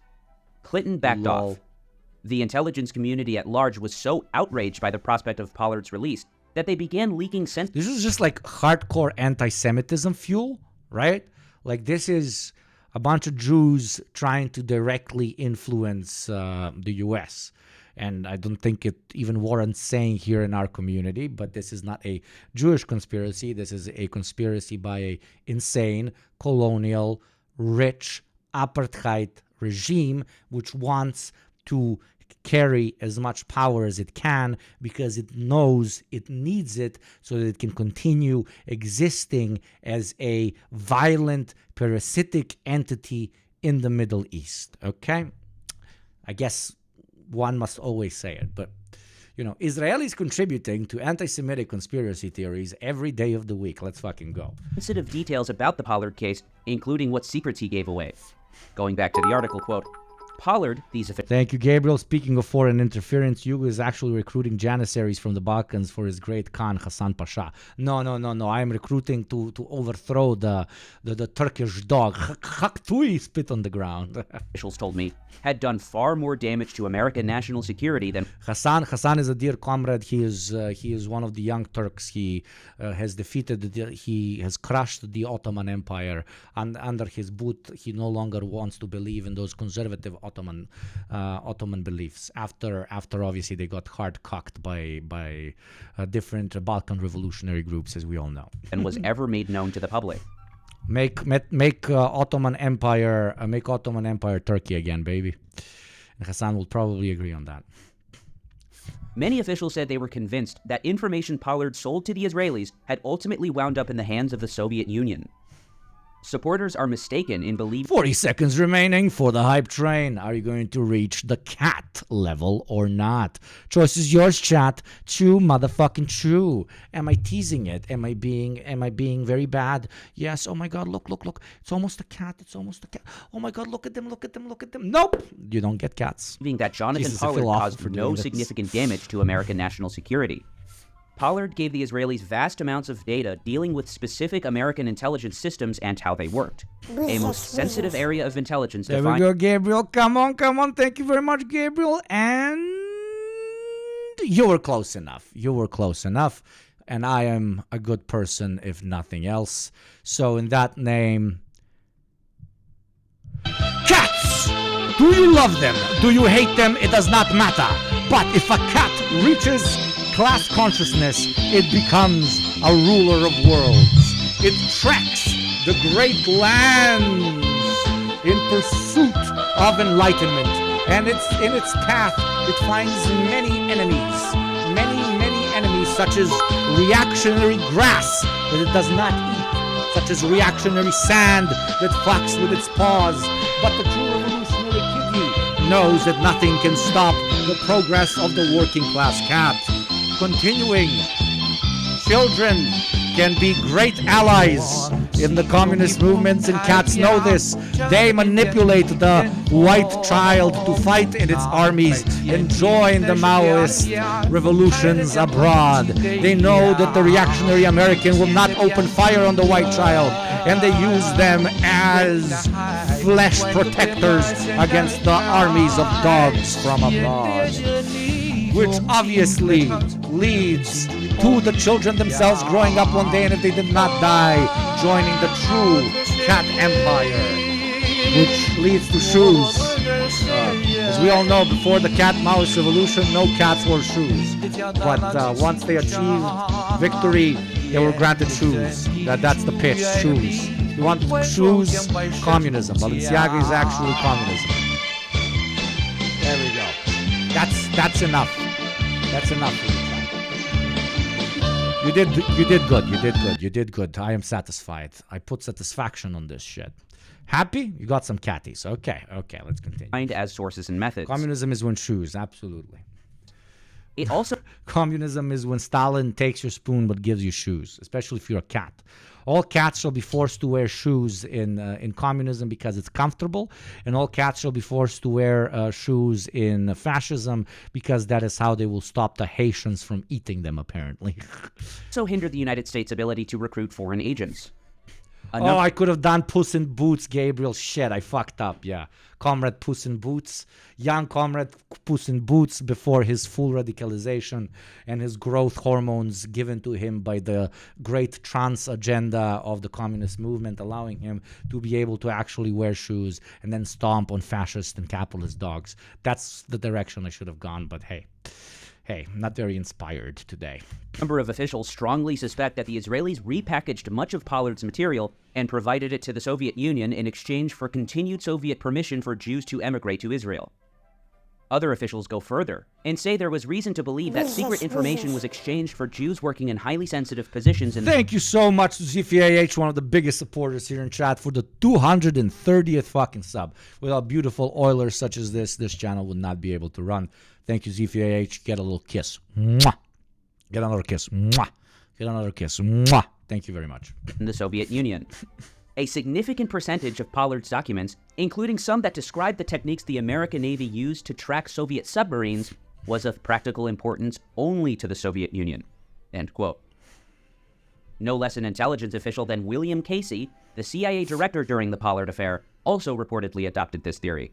Back to the article, quote, William J. Casey, the late CIA director, who was known for his close ties to the Israeli leadership, stunned one of his station chiefs by suddenly complaining about the Israelis breaking the ground rules.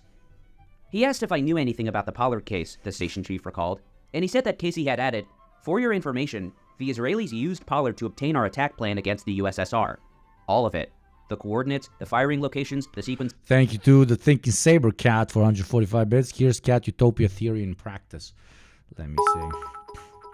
Hello, when chatters actually send me videos that are not poop sock.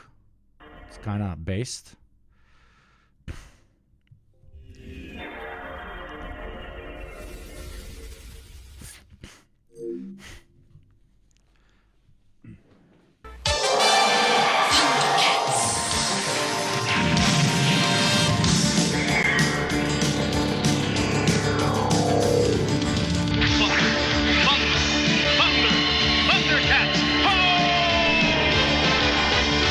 Fuck, I miss the 90s.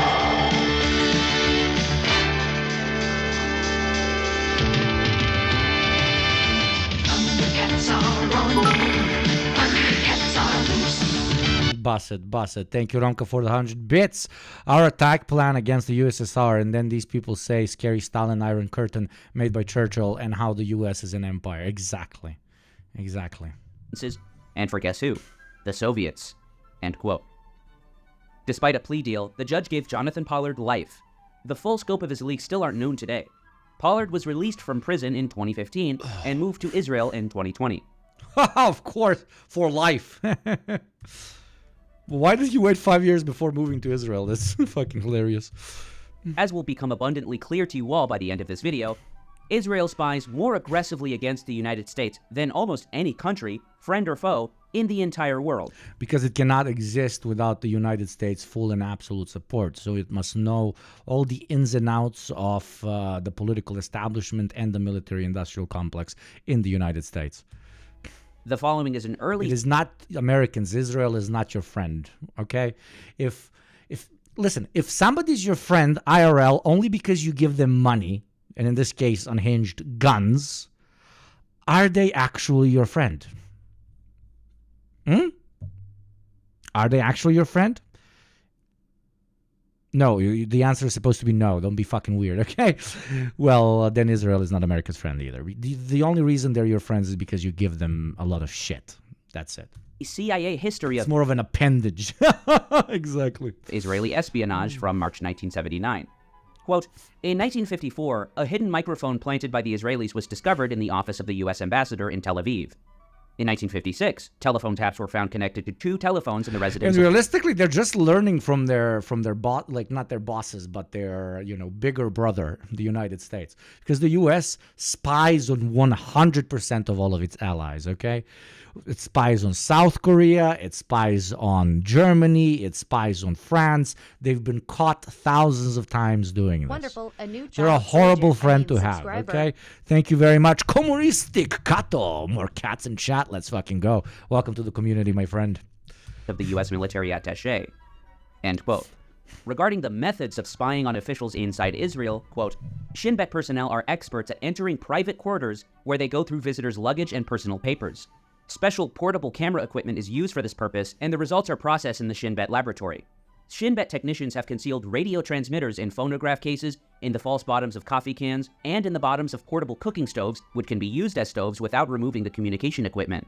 Can you even imagine how much footage, like sex footage or gay sex for conservatives, etc., these dudes have on the American political establishment? It's probably fucking unhinged. Hence why I don't believe it's correct, but a lot of people were like, Epstein actually worked for the Mossad and shit. End quote. In the Journal of Palestine Study Summer 1998 issue, Duncan L. Clark provided an enlightening audit of, as described by the title, Israel's economic espionage in the United States. Quote, while other countries conduct economic espionage against the United States, Israel is the only major recipient of U.S. foreign aid to do so. It is just one of the dozen countries identified by the National Counterintelligence Center. Now as I active want to be a against UK US ambassador to Israel just to rig my entire apartment there with glue glittered bombs. interests. Israeli espionage against the United States is also distinctive. No other country is more frequently said to have a unique, special relationship with the United States. And no country receives more... Yeah, and these are foreign citizens, very often representatives of foreign intelligence agencies, that are not only allowed to walk freely among the halls of government in the United States, but they're even encouraged to do so. America does not extend this privilege to absolutely anybody else. And what do the Israelis do with that? They put cameras, they put bugs, and most importantly and most influentially, they take a part of the very money that is sent over to Israel, and then they use it to corrupt and lobby American politicians. How is this an allied nation? But then again, how do we define an allied nation? Well, politicians do. And if the politicians which are in power have been financially stimulated by this foreign power to be in government, of course they will paint it as an ally. That is what here in YugopnikTwitch we call a snake eating its own ass. Oh, he said the thing. He said the thing. Chat, I said the thing. Chat. I said the fucking thing, bro. I said the fucking thing.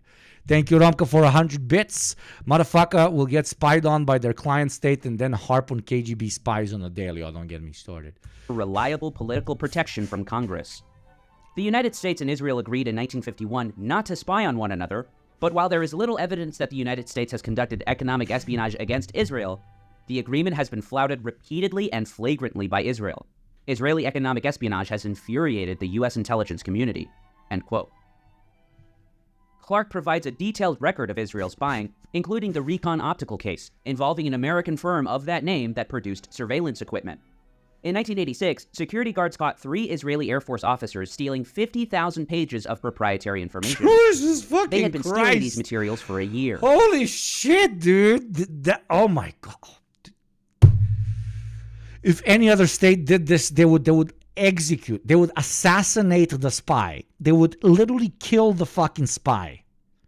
They will dedicate $50 million and a special fucking CIA detachment to find this guy and wipe his whole fucking family out. But Israel does it. This is very fine, because if we killed them, it would be anti-Semitism or some shit. Thank you, Fidar, for the sub. Welcome to the community, my friend. Israel was ordered by an arbitration panel to pay Recon Optical $3 million. In the early 80s, the Israelis were found to be stealing classified blueprints of F-16 fighter jets out of the General Dynamics plant at Fort Worth, Texas. After the Reagan administration banned exports of cluster bombs to Israel following their invasion of Lebanon in 1982, U.S. Customs intercepted Israelis plotting to illegally export them to Israel in violation of the order. Later in the decade, Connecticut-based NAPCO Incorporated helped Israelis illegally export secret technology for chrome plating the insides of tank barrels. NAPCO even pled guilty and was fined $750,000. No Israelis were prosecuted. In May 1985, a Richard Smith was charged by a federal grand jury of smuggling 810 Critons to They would melt his entire region, exactly. They would invade his country just out of principle. Israel. Uses for Critons include acting... Hold up, Reagan banned cluster bombs to Israel. Yeah, it's one of the... It's this meme. The worst guy you know. Is this. Heartbreaking. The worst person you know just made a great point. As electronic... I always like, for some reason, I always think this guy is... Man, today I'm really brain melted. Holy shit. What was... The balding guy with the hat. Tim Pool, thank you. Jesus Christ, thank you. Oh my God, I love you, chat, man. Helping me out with my IQ points today. Triggers for nuclear weapons. Smith was released on $100,000 bail, but failed to appear for trial. He was later seen in Israel. In 1990, it was reported that an executive of American contractor SAIC illegally transferred missile defense technology to Israel. 1991, Israeli General Rami Dotan was convicted by an Israeli court for conspiring with an executive of General Electric, Herbert Steindler, to illegally divert $40 million of U.S. military assistance. Not the first time this happened, nor the last. As in 1994, a U.S. federal court indicted Steindler again for the same offense. 1993, Israel We totally get you, yes. Illegally acquired remotely piloted vehicles. That's what too much Jordan Peterson and Matt Walsh do to your brain. Yeah, that's how I excuse it. It's not the rampant alcoholism. By the way, I'm readying a tier list, alcohol tier list series that we're going to do here live. I'm going to get a bunch of bottles, get fucked up with you guys, and rate alcohol. Sounds like a great time to me. I don't know about you. Technology, allowing the Israeli company Mazlot to underbid its American competitors. 1997, according to an FBI affidavit, a civilian employee of the U.S. Army tank automobile... Just the problem with me is that I will give 10 out of 10 to all the alcohols. 10 out of 10, 10 out of 10. Why? It gets you buzzed. I love it. And Armaments Command, or TACOM, named David Tenenbaum, admitted giving, quote, non-releasable classified information to every Israeli liaison. Have you tried Ouzo? Are you fucking kidding me? I live for Ouzo. All summer, I drink Ouzo like fucking crazy. But only when I eat, of course. Officer assigned... Have you tried Ouzo? How the fuck did you even... Get the fuck out of here. Have you tried Ouzo? Have I ever met my mother? Does the Pope shit on the bear in the woods? ...to TACOM over the last 10 years. This included classified data on theater missile defense systems, the Bradley fighting vehicle, ceramic armor, and other weapon systems. This takes us up to the date that Clark's article was published, and we will look at more examples, including up to the recent past. Why would Israelis spy in and on the U.S.? A General Accounting Office investigation referred to Israel as Country A and said, quote, according to a U.S. intelligence agency, the government of Country A conducts the most aggressive espionage operation against the U.S. of any U.S. ally. But first, a February 1996 report from the General Accounting Office for the Senate Select Committee on Intelligence titled Economic Espionage, Information on Threat from U.S. Allies. Quote, according to a U.S. intelligence agency, the government of Israel conducts the most aggressive espionage operation against the United States of any U.S. ally. Holy shit. Classified military information and... I would even say of like any state, period, not just of any U.S. ally. Not that much because they're so good at it or because they're so fucking malevolent, even though the latter part could very much so be argued, but because they have the most access. No other countries... NGOs, diplomatic personnel, and just fucking random Israelis living around the U.S. have as much access to the American State Department as Israel does. They're playing the game of espionage on fucking very easy mode, okay? Sensitive military technologies are high priority targets for the intelligence agencies of this country. according to a classified 1994 report produced by a U.S. government interagency working group on U.S. Will critical you be internationalist and try drinks from across the world? Whatever I can find in my little shit town of a city, I absolutely will try. technology companies, Israel routinely resorts to state-sponsored espionage using covert collection techniques to obtain sensitive U.S. economic information and technology. Agents of Israel collect a variety of classified and proprietary information through observation, elicitation, and theft. End quote. The report features examples of Israeli... I will gladly damage my body for your entertainment, Chad. And I will love every second of it. Zhubrovka, I love Zhubrovka. But why are you comparing Zhubrovka and Uzo, Maltese left? This is two very different things. You can compare Mastika. And Uzo. That is a fair comparison. Though to me, they've always been very similar. Just Mastika maybe lower. Uzo is tastier. Mastika less hangover. You know? Espionage against the U.S., many of them the same that were reported by Duncan Clark. Bob Drogan and Greg Miller, writing for the Los Angeles Times, provided new information on the topic in 2004 in an article titled, "Israel has long spied on U.S., say officials." Quote, despite its fervent denials, Israel secretly maintains a large and active intelligence gathering operation in the United States that has long attempted to recruit U.S. officials as spies. Hugo, you will drink Mongolian Ayrag. Fuck yeah, man, if I can find it. I've tried it. It's a thing. That's what I'm saying. It's a thing. And to procure classified documents, U.S. government officials said. Debo, I am 23 years old and I've drank extensively over the past 7 years. I have not gotten a hangover yet. What the fuck is wrong with me? Dude, I am super jealous and you are God's chosen warrior. And if I wouldn't feel bad, I would tell you to just drink forever and somehow make it into your career. Because that is fucking awesome, dude. Hangovers are super fucked up. They're incredible character builders, but they're very fucked up, man. Lisan al-Gaib, alcoholic Lisan al-Gaib. What would be the alcoholic Lisan al-Gaib? Lisan al-Ethanol. Lisan al-Ethanol. We must serve, okay? Debo is Lisan al-Ethanol. All bow to our great overlord Debo. Former intelligence official who was familiar with the latest FBI probe and who recently left government, there is a huge, aggressive, ongoing set of Israeli activities directed against the United States. If you drink more than 500 milliliters of any hard liquor and you do not have a hangover, you genuinely should go to the doctor so that they test your liver so that you can clone it so that I can get it. Because that is fucking impressive. That is fucking impressive. I am immediately ranking you up to Obergruppenführer of the child army of Israel, okay? Immediate rank up. Anybody who has worked in counterintelligence in a professional capacity will tell you the Israelis... I'm Bulgarian, so I thought it was my Balkan genes. They also don't get hangovers, also get drunk quickly, but unfortunately also sober up quickly. Are among the most aggressive and Yeah, but I got Balkan genes to get fucking hangovers, but maybe because I'm old. If you're young, yeah, I didn't get hangovers up until 21, 22.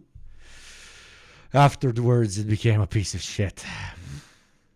But yeah, you're still 23, Debo. Maybe that's the reason. Active countries targeting the United States. The FBI has investigated several incidents of suspected intelligence breaches involving Israel since the Pollard case, including a 1997 case in which the National Security Agency bugged 2 Israeli intelligence officials in Washington discussing efforts to obtain a sensitive U.S. diplomatic document. End quote. The article describes the dangers facing U.S. officials stationed in Israel. Quote, U.S. diplomats, military officers, and other officials are routinely warned before going to Israel that local agents are known to slip into homes and hotel rooms of visiting delegations to go through briefcases and to copy computer files. End quote. Another case, a more contemporary example, names a familiar face to those who watch the channel. Quote, the latest counterintelligence investigation began more than 2 years ago and initially focused on whether officials from a powerful Washington lobbying group, the American Israel Public Affairs Committee, passed classified information to Israel. End quote. No, definitely not. They didn't do that at all. Headfirst into the uncomfortable conversation with an attention-grabbing headline. Former U.S. officials say CIA considers Israel to be Mideast's biggest spy threat. The article describes some of the risks associated with being a spy or a diplomat in the Jewish state. Quote, the CIA station chief opened the locked box containing the sensitive equipment he used from his home in Tel Aviv to communicate with CIA headquarters, only to find that someone had tampered with it. He sent word to his superiors about the break-in. The incident might have been dismissed as just another cloak and dagger incident in the world of international espionage, except that the same thing had happened to the previous station chief. In a separate episode, according to another 2 former US officials speaking to the Associated Press, a CIA officer in Israel came home to find the food in the refrigerator had been rearranged. In all the cases, the US government believes Israel security services were responsible. Did the motherfuckers go in the guy's house and eat? Holy shit. End quote. No, they probably put like a device in the fridge, but still. In light of these shocking reports, quote, U.S. national security officials consider Israel to be, at times, a frustrating ally and a genuine counterintelligence threat. The CIA considers Israel its #1 counterintelligence threat in the agency's Near East Division, the group that oversees spying across the Middle East, according to current and former officials. Counterintelligence is the art of protecting national secrets from spies. This means the CIA believes that U.S. national secrets are safer from other Middle Eastern governments than from Israel. End quote. Contrary to the claim that Israel's interests are America's interests, as evidenced by the subsequent quote from Joseph Whipple, a former senior CIA clandestine officer and head of the agency's Office of Congressional Affairs, who told AP, quote, "They have their interests, we have our interests. For the U.S., it's a balancing act." During the Bush administration... At least he admits it to an extent. Thank you, Gabriel. New notion. The U.S. is Israel's pay pig. Oh. The CIA ranked some of the world's intelligence agencies in order of their willingness to help in the U.S. I mean, it literally is, dude. It literally is. They don't respect the shit out of it. Have you listened to interviews by Netanyahu talking about the U.S.? Like secretly recorded meetings? The guy literally considers it a pay pig. Fight against terrorism. You know, we joke here that Israel is America's 51st state, but from the perspective of Israel, like, the U.S. is Israel's other 50 states. Israel fell below Libya, which recently had agreed to abandon its nuclear weapons program. End quote. Big L. A significant development came in the form of a Newsweek article in May of 2014 by their national security correspondent Jeff Stein. Quote, Israel's espionage activities in America are unrivaled and unseemly, counter spies have told members of the House Judiciary and Foreign Affairs Committees, going far beyond activities by other close allies, such as Germany, France, the UK, and Japan. No other country close to the United States continues to cross the line on espionage like the Israelis do, said a former congressional staffer. A former top CIA operative told Newsweek, it was the last place you wanted to go on vacation. I.C. Smith, a former top FBI counterintelligence specialist during the Pollard affair, tells Newsweek, in the early 1980s, dealing with the Israelis was, for those assigned that area, extremely frustrating.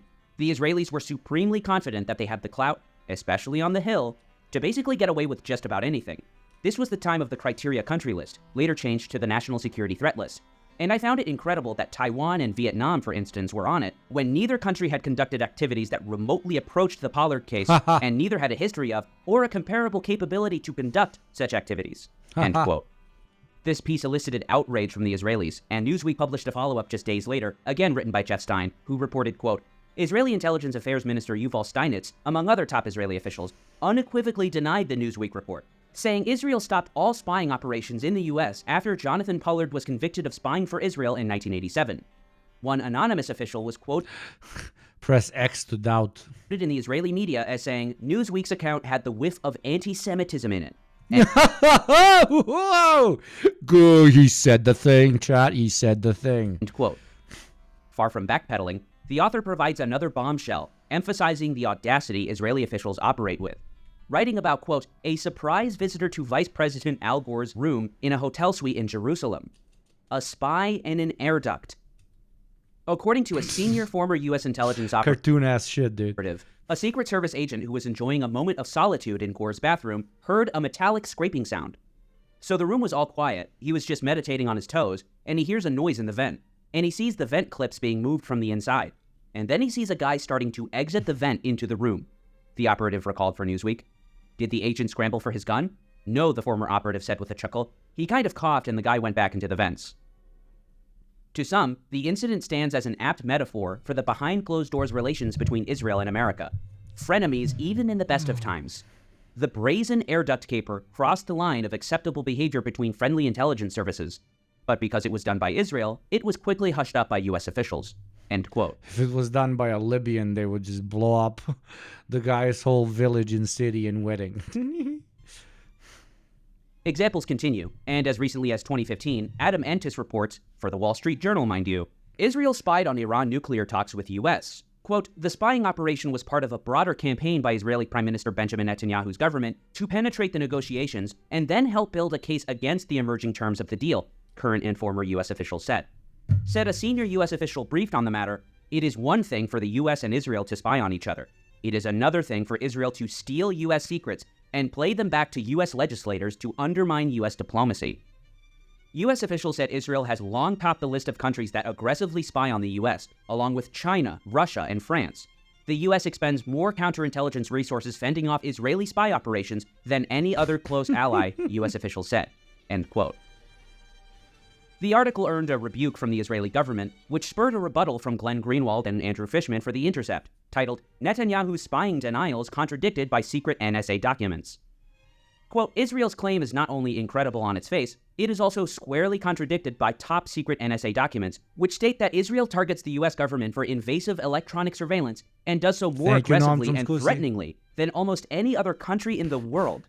Indeed, so concerted and aggressive are Israeli efforts against the U.S. that some key U.S. government documents, including the top-secret 2013 intelligence budget, list Israel among the U.S.'s most threatening... Israel is like the worst girlfriend on planet Earth. Holy shit. And U.S. doesn't even probably get to lay pipe, except send rockets over that the Israelis used to lay pipe in the worst of ways. But threatening cyber adversaries and as a hostile force. Speaking of cyber adversaries, who is the greatest enemy of a Twitch streamer? Is it annoying chatters? Is it OBS glitching? No, it is ads. Ads will play in exactly 45 seconds. So if you would like to be a true Twitch patriot, one that does not have soft hands, brother, then please do consider becoming a sub for $6 or less a month of a free through Prime and defeat the anti-patriotic advertising ghouls. Ad plays in 30 seconds. Thank you. For an intelligence service. One top-secret 2008 document features an interview with the NSA's Global Capabilities Manager for Countering Foreign Intelligence. While noting that Russia and China do the most effective spying on the U.S., no, I made a bad allegory. Also like targets us. Like Israel isn't a bad girlfriend. Just the U.S. is cocked. Okay. The U.S. is just being like Israel is continuously having sex with U.S.'s girlfriend. Thank you, Peacefire Now, for the sub. Welcome to the community, my friend, and thank you, Gabriel, for 100 bits. This would be the hackiest Hollywood script, but dude, that would be impossible to make. They would immediately call it fucking anti-Semitic and shit. That would be impossible to make this. Means that a national intelligence estimate ranked Israel as the third most aggressive intelligence service against the U.S. While praising the surveillance relationship with Israel as highly valuable, he added, one of NSA's biggest threats is actually from friendly intelligence services like Israel. Netanyahu's denials are entirely false. The Israelis engage in active and aggressive espionage against the U.S., even as the U.S. feeds the Israelis billions of dollars every year in U.S. taxpayer funds. End quote. Finally, a brazen example of overt Israeli spying during the Trump administration, if it can be believed. Indeed, in 2019, Politico reported Israel accused of planting mysterious spy devices near the White House. The shocking nature of Talk about accessibility, dude. Near the fucking White House, bro. Operation is described in detail. Quote, the U.S. government concluded within the last 2 years that Israel was most likely behind the placement of cell phone surveillance devices that were found near the White House and other sensitive locations around Washington, D.C., according to 3 former senior U.S. officials with knowledge on the matter. But unlike most other occasions when flagrant incidents of foreign spying have been discovered on American soil, the Trump administration did not rebuke the Israeli government, and there were no consequences for Israel's behavior. The miniature surveillance devices, colloquially known as stingrays, mimic regular cell towers to fool cell phones into giving them their locations and identity information. Formerly called IMSI catchers, they can also capture the contents of calls and data use. Holy shit, chat. The 5G conspiracies by Jews was correct all along, but it wasn't, Jews fighting for some random conspiracy. was literally an apartheid Israeli regime. Holy shit. Chat, the 5G conspiracies were correct, dude. What the fuck? My grandpa was correct all along. And it was not 5G. I know it wasn't 5G, but I see towers. I have to call it out as 5G, okay? Also, the earth is flat. And your mother doesn't actually love you. The devices were likely intended to spy on President Donald Trump, one of the former officials said, as well as his top aides and closest associates. Based on a detailed forensic analysis, the FBI and other agencies working on the case felt confident that Israeli agents had planted the devices, according to the former officials, several of whom served in top intelligence and national security posts. It was pretty clear that the Israelis were responsible, said a former senior intelligence official. So even though Trump has formed a warm relationship with Israeli Prime Minister Benjamin Netanyahu and made numerous policy moves favorable to the Israeli government, such as moving the U.S. embassy to Jerusalem, ripping up the Iran nuclear deal, and heavily targeting Iran with sanctions, Israel became a prime suspect in planting the devices. Daniel Benjamin, a former coordinator of counterterrorism at the State Department, is now director of the John Sloan Dickey Center for International Understanding at Dartmouth. He recalled once meeting with the head of Mossad, the premier Israeli intelligence agency. The first thing the official told Benjamin was that Israel didn't spy on the U.S. I just told him our conversation was over if he had such a low estimate of my intelligence, Benjamin said.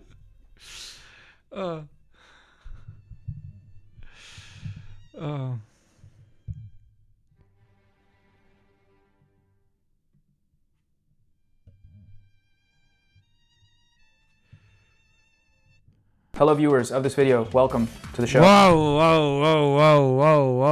Noah Samson jump scare, holy shit. Noah Samson jump scare. Ooh, Noah Samson jump scare, holy shit. Great video by GDF. Please go and subscribe to GDF, lovely creator. Thank you very much for your service, brother. Now we're moving to cut philosophy. Why the middle classes support fascism? Do they? Do they not? Does the middle class exist? I have made a whole video on why I believe the middle class does not exist as from the perspective of material analysis. It's not actually a real thing, but in a weird way, just like race is a social construct that if enough people believe in it actually becomes real, so does the middle class, specifically in the United States and certain Western European countries. The middle class, while having been originally introduced as a mechanism through which to divide the working classes, both those less financially privileged and a little bit less financially privileged, it has existed, in the bodies and souls of Western ideology for so long that it's kind of become a thing. Middle class identity has become a thing. A so-called way of middle class life that needs to be protected has become a thing. So in essence, socially, again, not materially, it again has become a thing. That is why it needs to be dissected, analyzed, and talked about the way Kak philosophy is now going to do. I just want you to always remember that as an economic class, it does not exist, but as a social construct in which enough people believe in those particular cultures and states, it absolutely does. And as such, it can be both manipulated by reactionary forces, or when done properly, it can be used by socialists as well. By socialists, it can be used in numerous ways, either by completely denying its existence and giving a little bit of class consciousness to people who define themselves as middle class, which I believe is the more proper approach, or for others, a little bit more populism, where you are actually, quote unquote, talking to the middle class. Well, realistically, just basically lying to them from the prism of thinking that they actually exist, right? That's Propaganda 101. Thank you, Gabriel. Being middle class is having the ability to push autopay on your bills and spending your life servicing debt. Exactly. In the same way that blackness does not exist, but it does now because of history. Exactly. And like half of the fucking concepts we have, that some of them are reactionary, some are not. Society is basically a bunch of things that everybody agreed upon as real things, and then Israel, but Israel is not real, and then we just go with it. So Germany, Adolf Hitler is coming into power. Why did the people that define themselves as middle class support him so fervently, or did they at all? Our friend Kak Philosophy will try to explain. Let's get right into this bitch. Most people can tell you this. The Germans voted for the Nazis. This is, of course, true, but it's not very politically enlightening. It might lead people to think that support for the Nazis among Germans was near unanimous, but they never actually received a majority of the German vote. Even in 1933, after voter manipulation and severe repression against left-wing voters, the Nazis received less than half of the votes. This is not to deny, of course, that the Nazis received a terrifying amount of support at their peak, but to understand this support... Yeah, and they got to control so much of the government because the fucking Social Democrats completely betrayed the revolutionary ideals of of solidarity between working classes of all nations. Why did they betray it? Because they they were one of the first ones to define revolution as de facto authoritarian and anti-democratic, and they switched gears in support for the German bourgeois entity, bourgeois Weimar Republic, in order to save their extremely privileged positions in government at the time, which led to them very often collaborating with even fascist elements of burgeoning fascist elements of Germany again at that time. That was kind of the split. Before that, a lot of socialists called themselves social democrat, socialist, social democrat. That was basically interchangeable terminology. But at that point, they have shown they have differentiated themselves from revolutionary socialism by quite literally saying, we don't believe in revolution, period. Ironically, during that time, I'm not saying it's always the case, but they have given us historical precedents exactly during that time when, push came to shove, and push will always eventually come to shove. What side will social democrats kind of go into? Will they care about a worker state, a socialist state more, or will they care about their ideal of achieving more worker rights without violence? When it comes to the case of Germany, they very much so decided what? They decided that they care about the stability of the German state more than they did about class consciousness and working class rights, etc., etc. Again, that is kind of the historical distancing between socialist movements, which always de facto have to be revolutionary, and social democratic movements. Does this mean that all social democratic movements of the future would not choose the other side and kind of abandon their principles of anti-revolution? No, in my opinion, not that much. But here we are materialists, and we look at history and we look at what happened and we look at where certain ideologies tend to go, and with Socdems, unfortunately, it always went towards betrayal of revolution in the name of so-called peacekeeping. They were additionally hypocritical, though, when it comes to their rhetoric about peacekeeping, because these were the same guys that were in power to an extent at the start of World War I, and they very much so stood with great fervor in support of Germany, which was arguably who provoked World War I, right? In the name, again, of national identity and through the abandonment of the international working class. Why do I mention that aspect as well? Because it really shows us the massive hypocrisy behind saying, oh, we're against violence, that's why we're against revolution. Motherfuckers, you literally supported your country's participation in the bloodiest conflict in history up until that time. So they're not afraid of blood, they're just afraid of losing their positions in power. Okay? That's it. That's it. Sometimes history is that fucking simple, I'm sorry to say. We have to ask a more specific question. What great simplified historical context, Hugo. Thank you very much. Hope I didn't simplify it too much.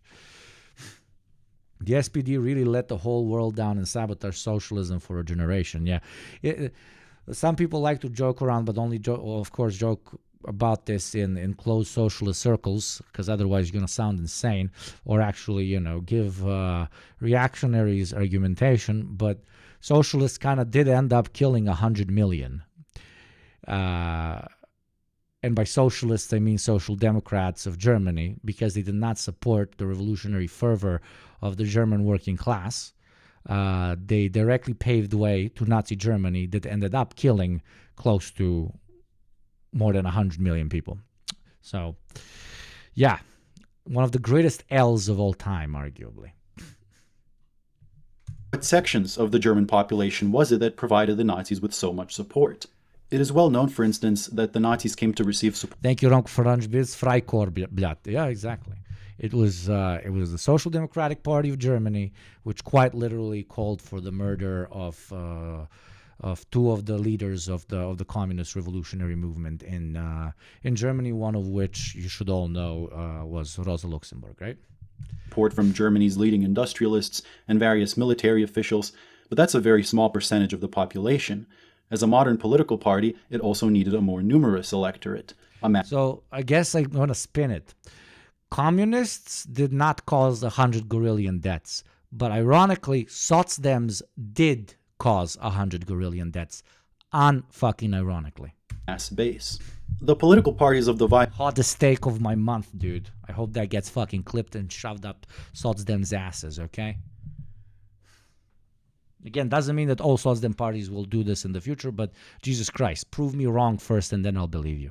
Weimar Republic tended to represent relatively coherent social groups, but the Nazi Party was quite varied. Its support base went through a lot of changes and was a varied mix of scattered social groups, with the Nazis acting as a kind of catch-all party of reactionary protest against the Weimar Republic and everything it represented. It drew its votes from sections of civil servants, Protestants, white-collar employees, rural residents, soldiers, and others. But despite this variety, there was one social group that, above all others, served as the Nazi Party's main support base from its inception to its seizing of power. iPhone, no. Flippy phone. It does the flip. It does the flip. Look, it does the flip. Holy shit. And that is the lower middle I love class. Gimmicks, I'm sorry. By which I mean not Capitalism simply has middle gone into my income soul. earners, but economic positions such as those of small business owners, the self-employed, shopkeepers, merchants, and in rural areas, land-owning farmers. In other words, what is often referred to as the petty bourgeoisie. And the Nazi Party knew this, and explicitly addressed itself to them. It called for the revitalization of the middle class, presented themselves as its protectors, and attacked the other parties for failing the middle class, saying that they had, quote, forgotten the rights of their middle class constituents. It harped on the new socially defined differentiation between the so-called proletariat and the so-called middle class. They took a whole fucking chunk of working class people and they called them something else. That's basically it. And then they pitched to them. And delivered the handicrafts and retail immediately killing their class consciousness, right? Commerce to the liberals and Marxists. It played into the middle class's fears of being pushed into the ranks of mere workers. The Nazi Party, which most of them, except the petit bourgeois, already were. Can seem hopelessly contradictory. Yeah, Kamala, yeah, exactly, Kubashi. Kamala really harps on this now. Really harps. Small business owners, middle class, that's a whole fucking shtick. Makes a lot more sense when you recognize the middle class component of its base. Consider, for instance, the seemingly contradictory way in which the Nazis described the Weimar Republic. On the one hand, they attacked it from a seemingly anti-capitalist perspective, saying the Republic... Why my boy Hitler got no face, bro? Why my boy Hitler censored like that, man? I know he's fucking ugly, but come on, man. You should show Hitler so that everybody remembers that the leader of this fucked up movement was a fucking disgusting and looked like he was melting 24/7. Was ruled by the ruthless greed of big business, financiers, and banks. On the other hand, they attacked it from an anti-Marxist perspective, saying that the country was in the hands of Marxist Jews who had no respect for property rights. This tension was the outcome. The classic property rights. What about my toothy brush? Of the middle class standpoint it represented. Consider small business owners. On the one hand, they fear, oh my god, the leftists, they censor everything, even Adolf Hitler. Big businesses, which, due to their extensive capital and scale, were able to operate more cheaply and efficiently, and thereby often pushed small businesses out of the market by outcompeting them or buying them up. This was the source of their anti-capitalist sentiments, as they saw that unregulated market forces and their tendencies towards monopolization threatened their businesses in favor of big capital.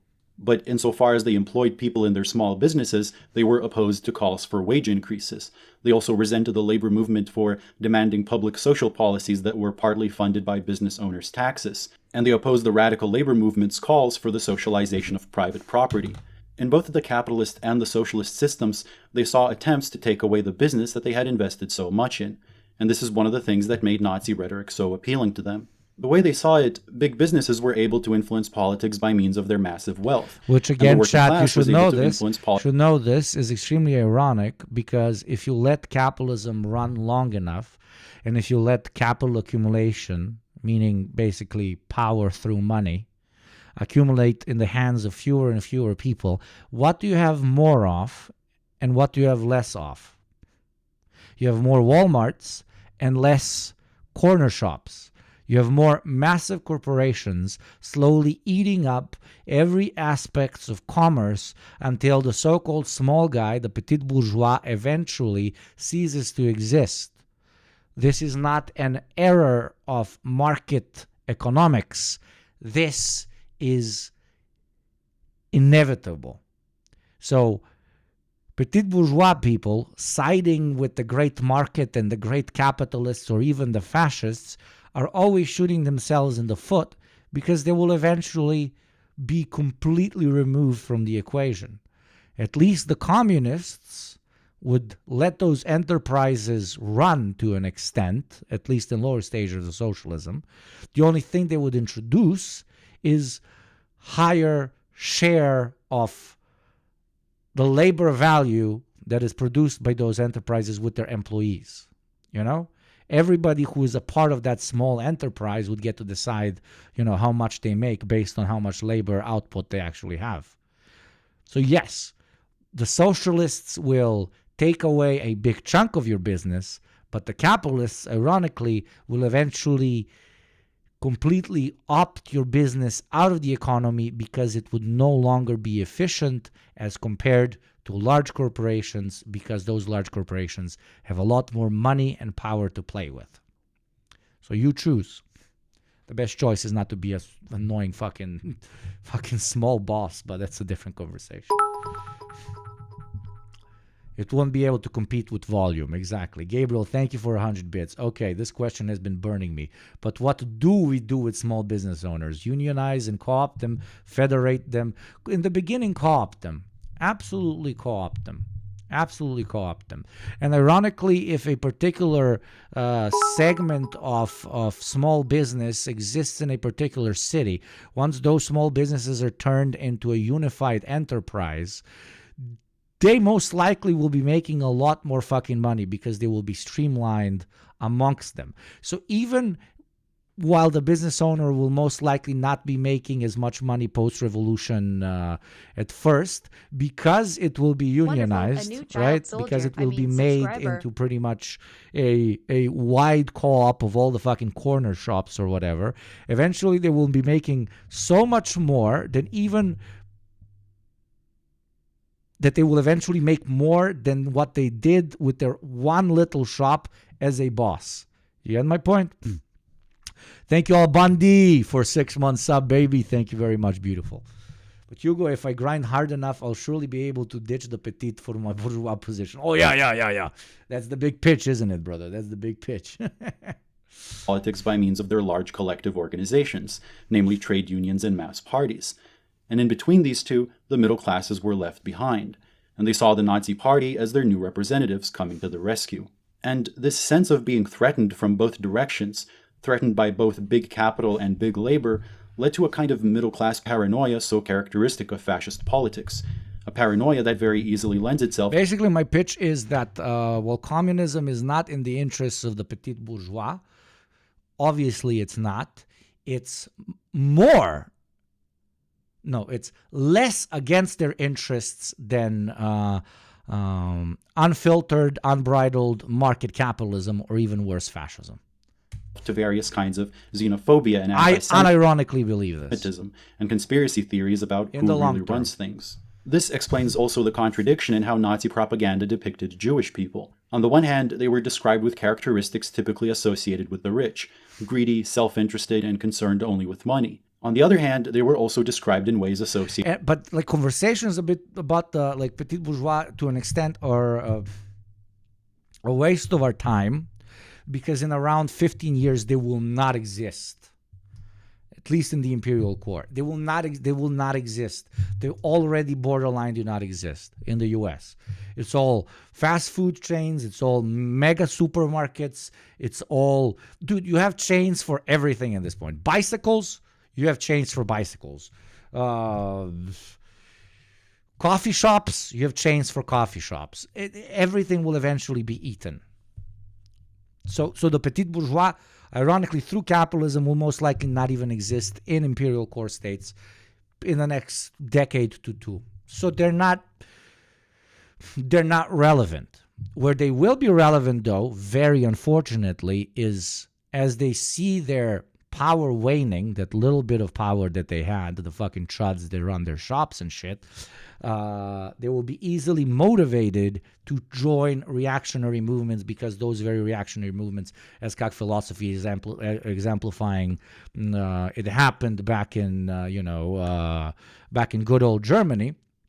They will be easily recruited by the reactionaries, because the reactionaries will give them an enemy they can concentrate on and that can explain their downtrodden position in life now compared to the good old days, while obviously ignoring large capital, while ignoring big business, while ignoring that, the rich are just getting richer, and that is why your fucking business is failing. Because how the fuck you with your fucking shop with a fucking revenue of $25,000 a month is supposed to be competing with a Walmart across the street, which has more capital than 2-3 European countries combined. Okay, that's it. So to the question of the petit bourgeois, the answer is they are irrelevant.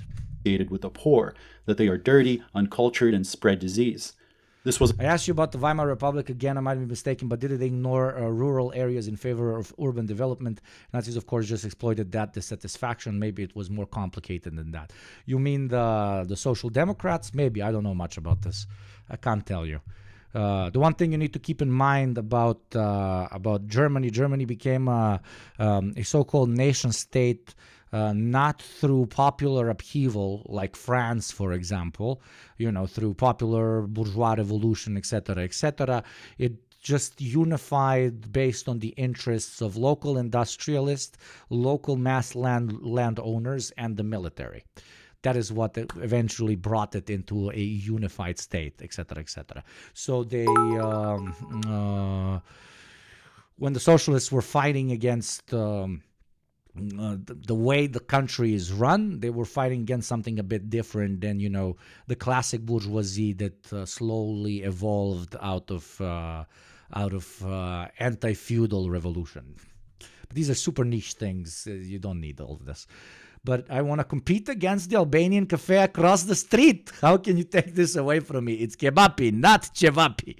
Exactly, Romka. That is the unironic pitch they will give us.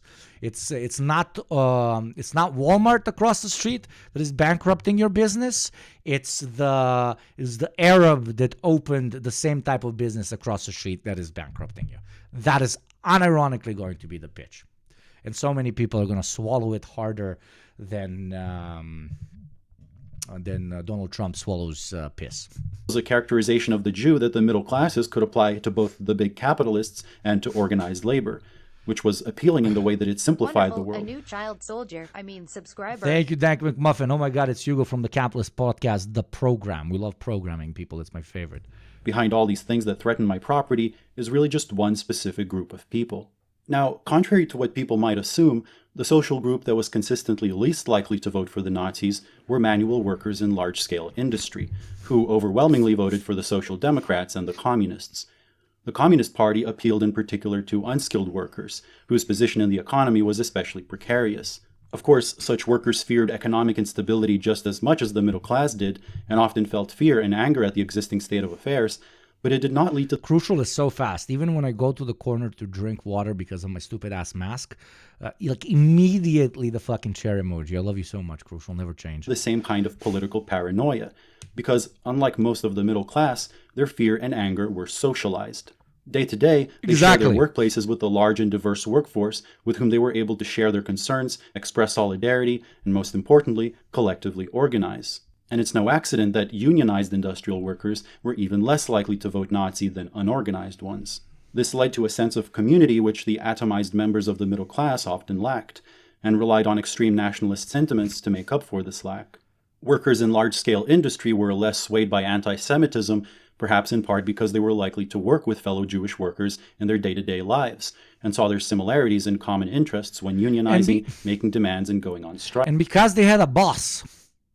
They had a boss. They had a guy they had to talk to every day that did 1% of their job and made 10 times their salary. So they had the direct class enemy in front of them every day to remind them who's actually fucking them over. Well, the petit bourgeois or like the self-employed, etc., they don't have something continuously levitating over their head, so they're much easily manipulated into finding an enemy into something that is not the actual economic system, the hierarchy, the direct exploitation of, owners versus workers. Right. The Nazis did attempt to appeal to workers as well. After all, that is why they call themselves a socialist workers' party. But most of the working class were not swayed by these attempts. While a section of manual workers did support the Nazis, it's significant that these were primarily workers who were unorganized or who worked in small-scale manufacture. The importance of labor organizing and combating racism was... Sorry if that's not very material analysis of me, but fucking idiots, okay? One needs to account. Marx did not account for one very immaterial class. Fucking idiots, okay? Just fucking idiots. Some people, skulls are so thick, chat, no amount of fucking exploitation or class-conscious propaganda will pass through that fucking thickness, okay? Eternal, just reactionary mutts. Idiots. Seen also in the United States, in unionizing efforts that united white and black workers. A study from the American Journal of Political Science showed that unionized white workers were less likely to harbor racist attitudes than non-unionized workers in similar industries. But this is a form of organizing unavailable. Thank you, Gabriel. I know the numbers. The largest Nazi voting blocs were small business owners, as always. The small business That's why it's called, Why Did the Middle Class Support Fascism? It's a good video for now. And the self-employed, who are more socially atomized by virtue of their class position. Hence, in the Weimar Republic, while the fears and worries of the industrial working class could be turned into solidarity, the fears and worries of the middle class often turned into resentment, another essential feature of the fascist mentality. This is why Trotsky wrote, and for the purposes of this video, I don't care what you think about Trotsky, whether you admire him or hate him. The fact is that he wrote one of the best early analyses of fascism, and he is responsible. Wait, which one? Come on, which one?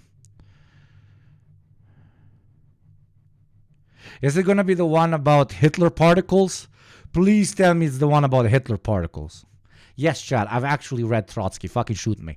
If it's the one about Hitler particles, please tell me it's the one about Hitler particles. It's a very base quote. Responsible for one of the most memorable quotes on the topic. Quote, "Not every exasperated petty bourgeois could have become Hitler, but a particle of Hitler is lodged in every exasperated petty bourgeois." So I hope it's clear to everyone that I don't mean to say that every middle-class person is Hitler. What I'm... Yugopnik doesn't read, huh? Yugopnik doesn't fucking read. Eat my fucking ass, baby. Eat my fucking ass. Pre-watched. Eat my dick. I did not Fuck you. How dare you throw these unbased claims against me, chat? How dare you throw these unbased claims against me? No, dude, fuck you. I did not fucking pre-watch. Go fuck yourself. Everybody go fuck yourselves, okay? I did not pre-watch. You will believe that I pre-watched rather than I actually read books, which I understand based on how I look. Don't look like a guy who reads many books, but I actually do, okay? Go fuck yourself. Pointing to is a latent tendency among sections of the middle class. Fuck you, I didn't pre-watch. Motherfuckers, man. How dare you attack my person this way? How dare you attack my dignity? Which, especially in times... I will never recover from this, chat. I used to love you. Chat used to be so supportive, so loving, so understanding of my incredible based intellect. And now they just consider me a Base pre-watcher. Of economic crisis can be very easily exploited by the far right, and it's extremely important to be conscious of this tendency.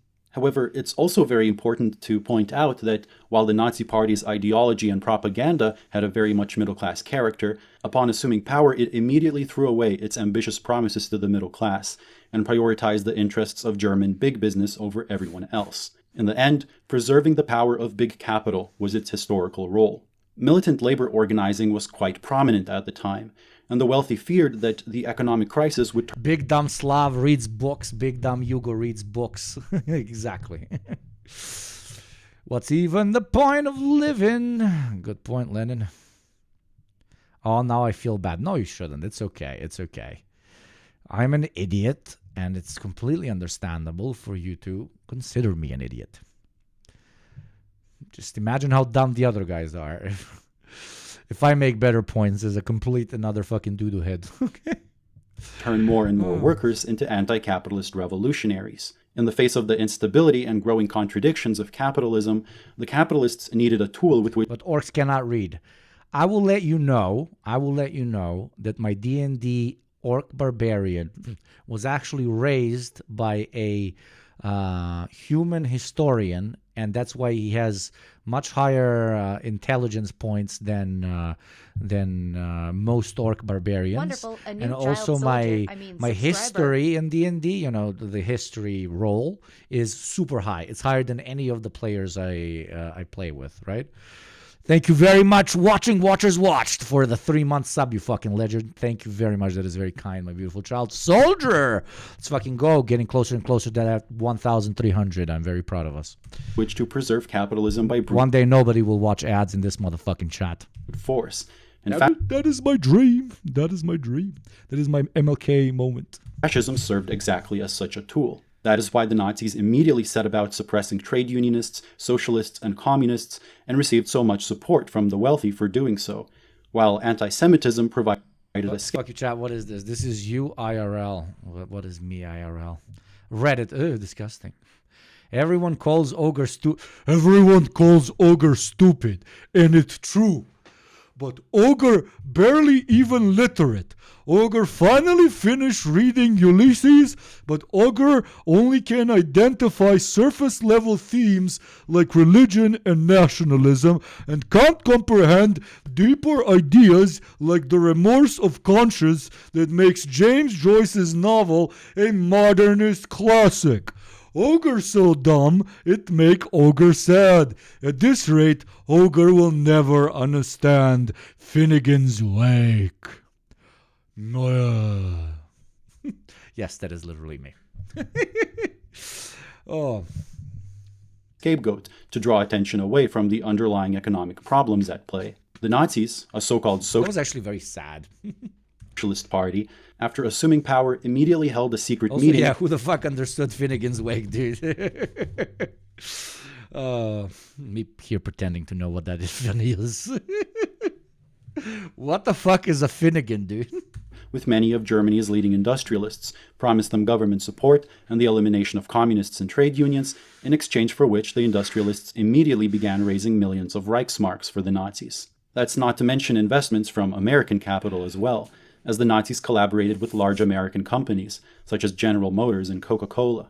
While the lower middle class provided the mass base of support for the Nazi Party, its objective function was the strengthening of big capital, as it was big capital which not only provided the Nazis with the necessary funds, but made possible the running of the...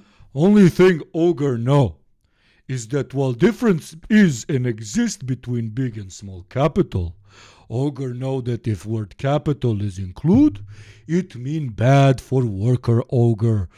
Ogre smart. Ogre want cookie now, please. Nazi war machine. Contrary to the hopes of middle-class Nazi... Can Ogre has cookie, please? Nazi voters, Nazi policy actually intensified the concentration of capital, gave advantages to it, widened the gap between small and big businesses, and led many small businesses to close down. As Trotsky wrote, German fascism, like Italian fascism, raised itself to power on the backs of the Ogre know that Trotsky fucking suck, but Ogre also know that people who suck can sometimes say very smart thing. Therefore, Ogre differentiates sucking of person from sucking of writing. Ogre not fucking liberal, okay? the petty bourgeoisie, which it turned into a battering ram against the organizations of the working class and the institutions of democracy. But fascism in power is least of all the rule of the petty bourgeoisie. On the contrary, it is the most ruthless dictatorship of monopoly capital. Fascism succeeded in putting them at the service of capital. Such slogans as state control of trusts and the elimination of unearned income were thrown overboard immediately upon the assumption of power. Exactly. It is therefore important for opponents of fascism to address the middle classes as well, by pointing out that, despite its promises, fascism in practice has historically done very little to help their interests. During the late 19th and early 20th centuries, many believed that the petty bourgeoisie as a class were a kind of throwback that would gradually disappear from history due to the growth and concentration of capital. And yet, in recent decades, the petty bourgeoisie as a class have only grown. It has therefore become even more important to win them away from fascist movements. After all, the role played by the middle classes has varied greatly. That is not correct. They have grown because there is greater access to loans. They've grown because there is greater access to loans. Okay? That does not make them prone to eternal growth. It's just that banks have still not adjusted to the fact that these guys in the long term will not be able to continue existing because of how much power of large capital will grow and how it will eventually cannibalize most small business. Okay? Banks have just started giving more loans to small businesses, which has led to their growth in the last 20 to 30 years. But by growth, we mean like just different units of small businesses. Okay? Show me a small business that starts without a fucking loan. They're very rare. So it's a misinterpretation, in my opinion, but whatever. That doesn't mean that we should not have a specific perspective or specific rhetoric towards small business when it comes to motivating them, towards what goal they should join. Not necessarily even that much that. We should agitate small business away from joining fascists, because they're not going to join your cause, that's for sure. Thank you, Ramko, for the 100 bits. Literally the only good text written by Menshevik Lenin, as we say in Russia, even a stick can shoot once a year. Exactly. Throughout history, depending upon the social and economic conditions prevailing at any given time. Much of the middle class was on the left wing of the French Revolution, for instance, as well as many other democratic revolutions. Because of their class status, which did not benefit from feudalism, they often let... Yeah, but those revolutions were completely in line with their particular interests. That does not make their class necessarily progressive. No class is necessarily progressive. That's the whole point of Marxism. People of different classes, when they achieve class consciousness, what do they understand? They're being fucked over. So they say, okay, we need to change the system so that we're not being fucked over, but somebody else most likely is. And that is how society evolves, where we reject the past system and introduce a new system. But then in that new system, there will be new class dichotomies, new class conflicts. And that will be addressed, and that will be addressed, and that will be addressed until we reach a moment in which technology is developed enough and in the hands of the many instead of the few, which would allow us to get rid of class in general, which is what people refer to as late-stage socialism or as communism. I love every single time I say communism, it reminds me of Richard Wolff. So like it's normal for all classes to be fucking selfish. That's what they are. That's why they're classes, okay? It's just that usually up until a moment of great crisis, those classes which are being screwed over usually don't develop this sort of class consciousness, and that's why they don't revolt up until a moment of great crisis when they're like, fuck all of this shit, and it's even worth dying if I get to change this particular system. That is what is called the contradictions. Yeah. Led the fight against feudal lords, aristocrats, and monarchs. While in colonized countries, the middle classes have often sided with the anti-colonial movements. And even various labor movements developed only with the participation of sections of the middle class. Because of their in-between position, they can often be won over by either side.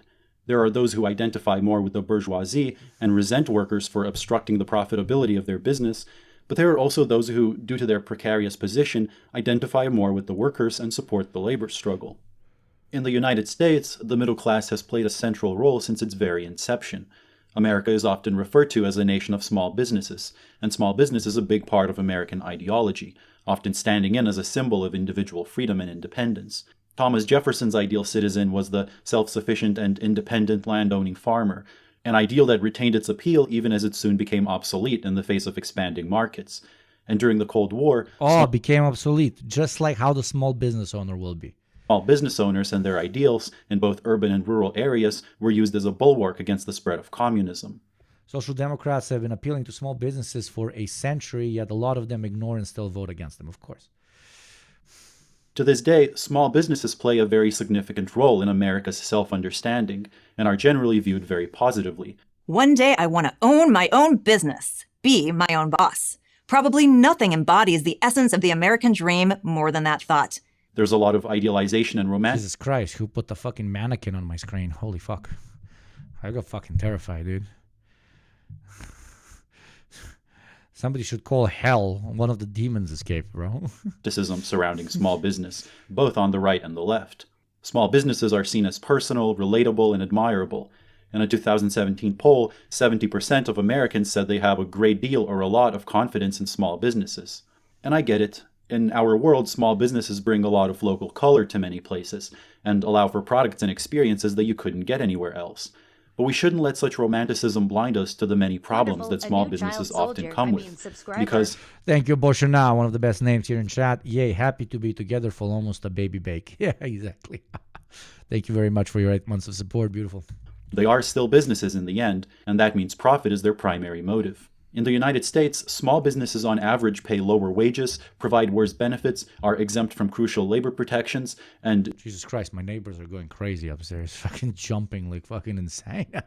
due to their small size, tend to make unionization difficult, which tends to leave small business employees with little to no bargaining power. In the US, federal law requires businesses to provide medical coverage after discharge only if they have 20 or more employees, and family and medical leave only if they have 50 or more employees, thus exempting many small businesses. And anti-discrimination laws, whether against race... Dude, small businesses are so cucked. So you get a tiny profit margin as compared to a large corporation. You still have to manage and balance the needs of your employees, no matter how much you're exploiting them, but you got to balance it to the point of them not quitting. And you are also competing with massive mega corporations. The only reason why we fetishize running a small business is because of quite literally centuries almost of capitalist propaganda. That's it. It fucking sucks to run a small business. And they will be better off one day when they don't have to fucking run the whole thing, but are operating in a democratic enterprise where most likely because of their previous experience of management, they will likely be even voted in to higher positions of leadership in said unionized or general, communal enterprises. So just fuck small businesses, even from the perspective of a small business owner. It's painfully overrated, okay? Race or gender only apply if you employ 15 or more people, all of which often allows small business owners to be petty tyrants towards those they employ. Yes, good job, Noam Chomsky. The main selling point of a small business is you don't have a boss, which is literally the goal of communism. Right? Exactly. And they will sometimes use their status as small business owners to justify overworking and underpaying people. Whether small or big, businesses compete in the same market, in which success requires ruthlessness. And to this day, the American petty bourgeoisie have a significant effect on the divisions between the political left and the right. If you want to make America a better place for everyone, especially for minorities, forget social activism. Instead, start a business. Wonderful. What if we all started a business? Who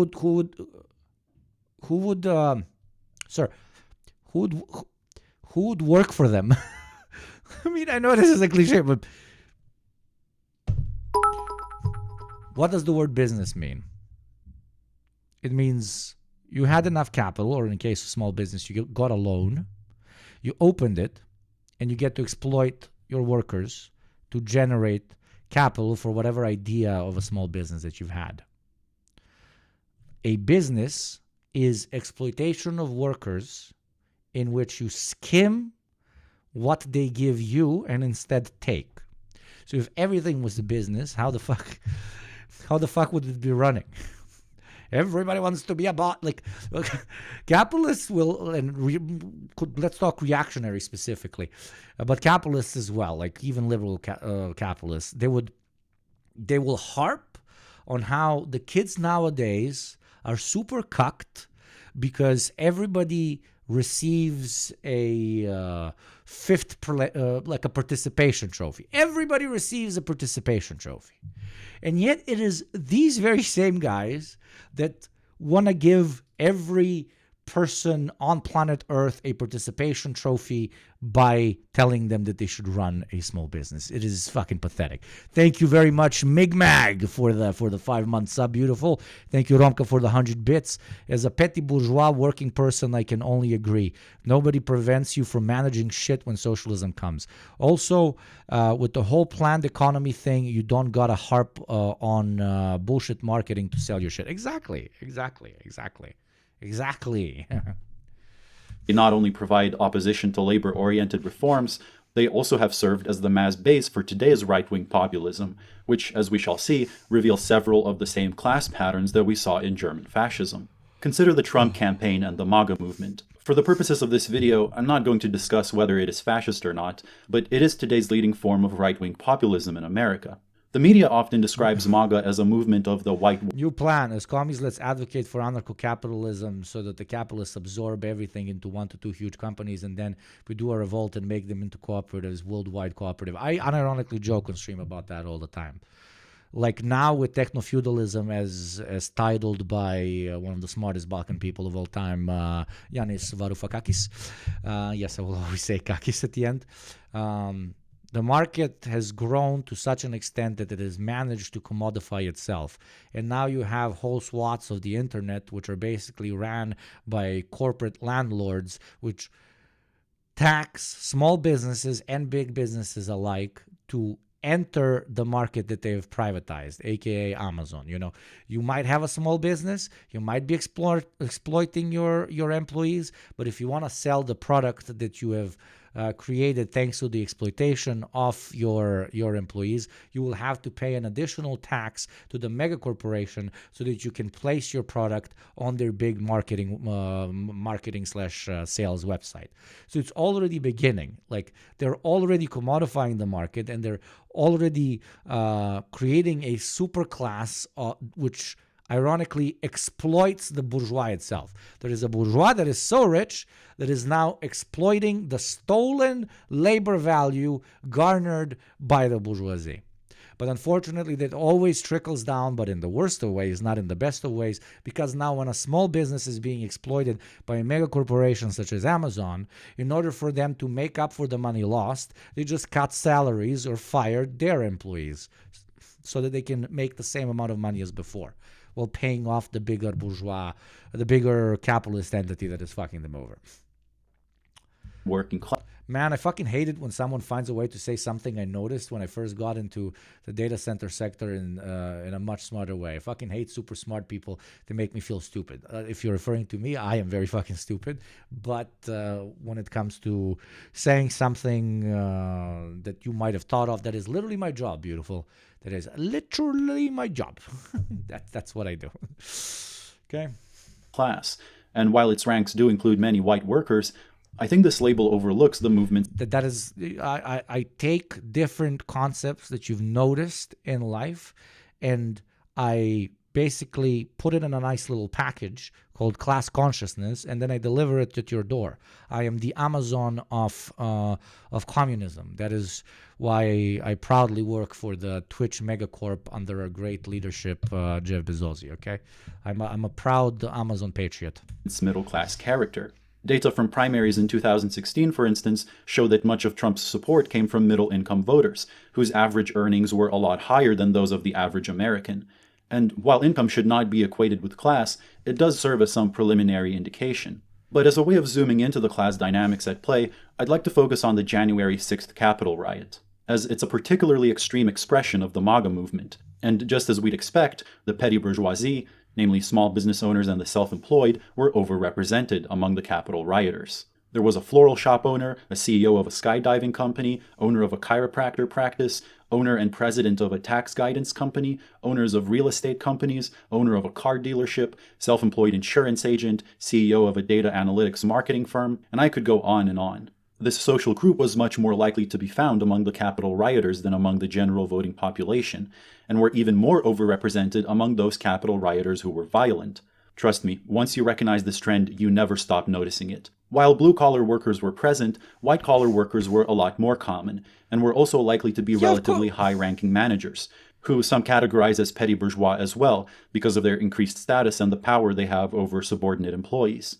So it's completely misleading to see this event as a representation of the white working class, let alone the general working class. After all, the rioters came from all over the United States, which means that these were people who were well off enough and had enough economic power to take time off work, pay for traveling expenses, whether by bus or plane, as well as a hotel to stay in, just to attend a Trump rally, which is already some indication of its class character. These were people who were drawn to the MAGA movement because they identified their individual freedom with the freedom of business, and saw all government efforts to help and assist the working class and the unemployed as obstructions to their personal success, explaining their common resentment towards welfare recipients, for instance. Because owning your own business represents freedom. You are independent. You are free. And that's exactly the reason big government despises small business. And yet, at the same time, as we saw with German fascism, this also comes with attacks on big capitalists, often represented by people. I love when Democrats and Republicans fight each other only over that part of the American voting body, small businesses. And then we give the pitch that, the U.S. government doesn't care about small businesses. It's the whole fucking pitch, my dude. Because only small business owners are fucking dumb and smart enough at the same time to harp on the fucking continuous duopoly of American electoralism. People like George Soros and Bill Gates, which often comes along with various conspiracy theories that don't stray far from anti-Semitism. Conspiracy theories about the collusion of left-wing protesters and labor unions with powerful elites. This is как philosophy. Jonas Cheka. It's like a philosophy. It's like George Soros. That very same flavor of middle-class paranoia, a phenomenon that is difficult to make sense of if we don't recognize its petty bourgeois character. This also helps us understand America's right libertarians, who otherwise also seem hopelessly contradictory. Why is it that so many of them, who are supposed to be anti-government, end up moving towards fascism? Once again, the right libertarian movement is populated with a lot of petty bourgeois individuals who identify their freedom with unregulated business activity and attack the government for its obstruction of this freedom. And yet, whenever their business begins being threatened either by the demands of organized labor or simply by the ruthless tendencies of the market, they end up wishing for a strong government which would wield its iron fist in protecting their business against these threats. Recognizing it also helps us immensely in making sense of different responses to the COVID pandemic. Thank you, Morab Dog, for the prime sub. Welcome, a beautiful child soldier. Among the anti-lockdown protesters, the kind who equated social distancing with communism, the petty bourgeoisie were, you guessed it, overrepresented. In Minnesota, as one example, those pleading to reopen the state during the pandemic were overwhelmingly small business owners. Proprietors of hair salons. That's why we call them fucking chuds here, because they are absolute fucking chuds. They are working, ironically, even long-term against the class interests of their children, because those small businesses that they plan on giving their kids will be cannibalized by larger corporations. But also we call them chuds because they're incredibly fucking stupid. If you want to find the higher concentration of idiocy, you will always, without a doubt, find it in the management office spaces of firms that have between 15 and 45 employees. And anybody who worked for such places will confirm. Salons, massage parlors, a bowling alley, vacation rental, etc., who put up slogans such as "small business is essential." And this makes sense as the lockdown was impeding the profitability of their businesses, in some cases to the point of bankruptcy. Also in some cases impeding their ability to spend their disposable income. Some protesters, for instance, expressed their dissatisfaction with the law. Yeah, but the mega corporations and the banks were all bailed out and protected during COVID. They got incredible corporate social welfare. But no, these fucking small business owners are fucking monkeys who just took it out on their fellow employees or the other coffee shop being opened by Muhammad from across the street. Lockdown on account of not being able to get a haircut or not being able to go to a golf course, which is not a particularly working class concern. The fact that the lockdown was indeed threatening many small businesses incentivized the spread of various conspiracy theories, again expressing that middle class paranoia, claiming that the virus was man-made or that it did not exist at all and was simply a tactic to push America towards communism. The working class also had a strong response to the pandemic, which came with an increase in worker strikes, and their demands could not be more different from those of the petty bourgeoisie. The striking workers, who were very well aware of the dangers of the pandemic and were at high risk of infection, demanded not only improved working conditions, but improved safety measures, improved access to safety equipment, and increased precautions against the Literally, like, please, can we, like, not die? That was the request. Pulisa not die, Pulisa not die. Can we Pulisa not die? That was the whole fucking request. spread of COVID. Nothing could show more. And COVID literally proved who so-called essential workers are. Keyword chat. Workers. Guys who actually get everything done. Guys who are the actual cogs of the actual fucking machine we call civilization. But no, who will think of the fucking floral shop owner? Clearly just how important it is to differentiate between the working class and the petty bourgeoisie if we want to understand the nature of different political movements and actions. This is not to say that some small business owners did not have legitimate concerns. The US government definitely did not act quickly and sufficiently enough to help those whose livelihoods were severely threatened by the lockdown. Yeah, but they didn't because they were giving all the money to mega corporations. Okay?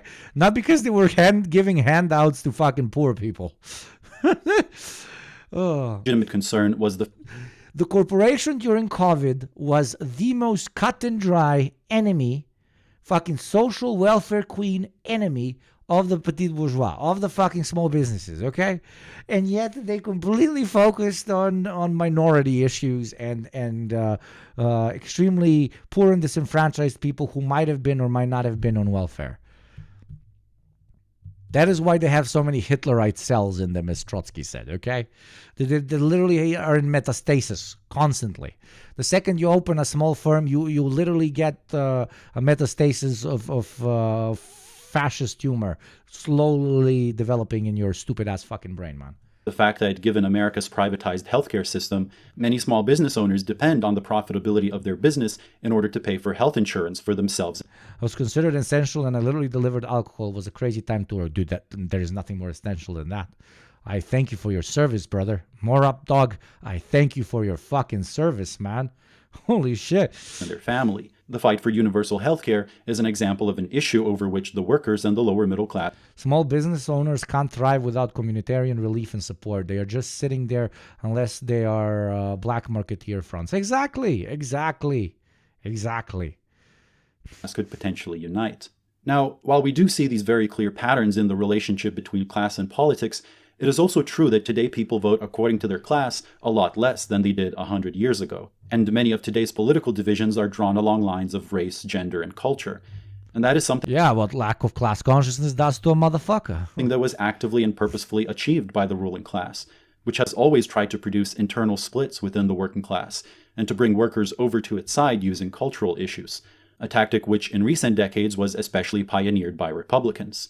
And this is a problem because it points to a lack of class consciousness among workers, which leads them to lash out against fellow workers, rather than those who actually exploit them. This is not to say that the Democrat Party is free from blame either, as it has been consistently disappointing the poor and working class for decades, and has been thereby leaving people feeling like there is no worthwhile alternative. The decline of class consciousness has been further intensified by what I would call the petty bourgeoisification of the working class, the attempt to disarm class struggle by making workers identify more with the petty bourgeoisie than their own class. Exactly. This is seen when working class people see themselves as temporary... Exactly, but cut philosophy, you shouldn't stop there, my dear brother. You shouldn't stop there.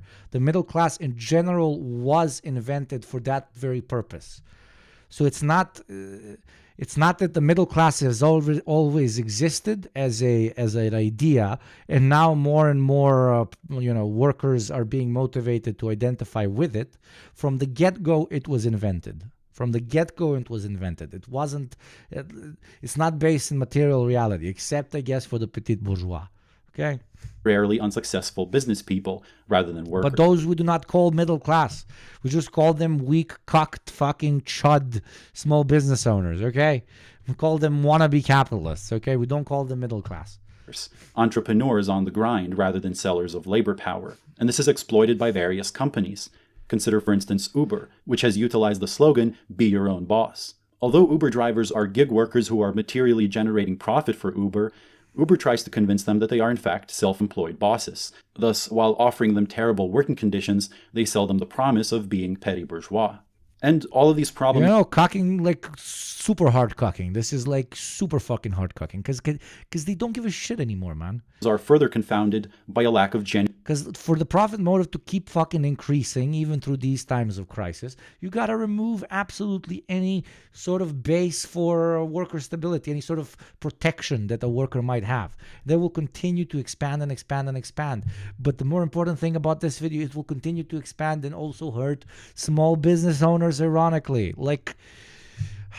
But the difference between, regular working class people getting shafted by capitalism, I will always feel bad, and obviously we all should feel bad because they are the actual backbone of civilization. Labor, I will not feel bad when I see all these small businesses go out of business because fuck you.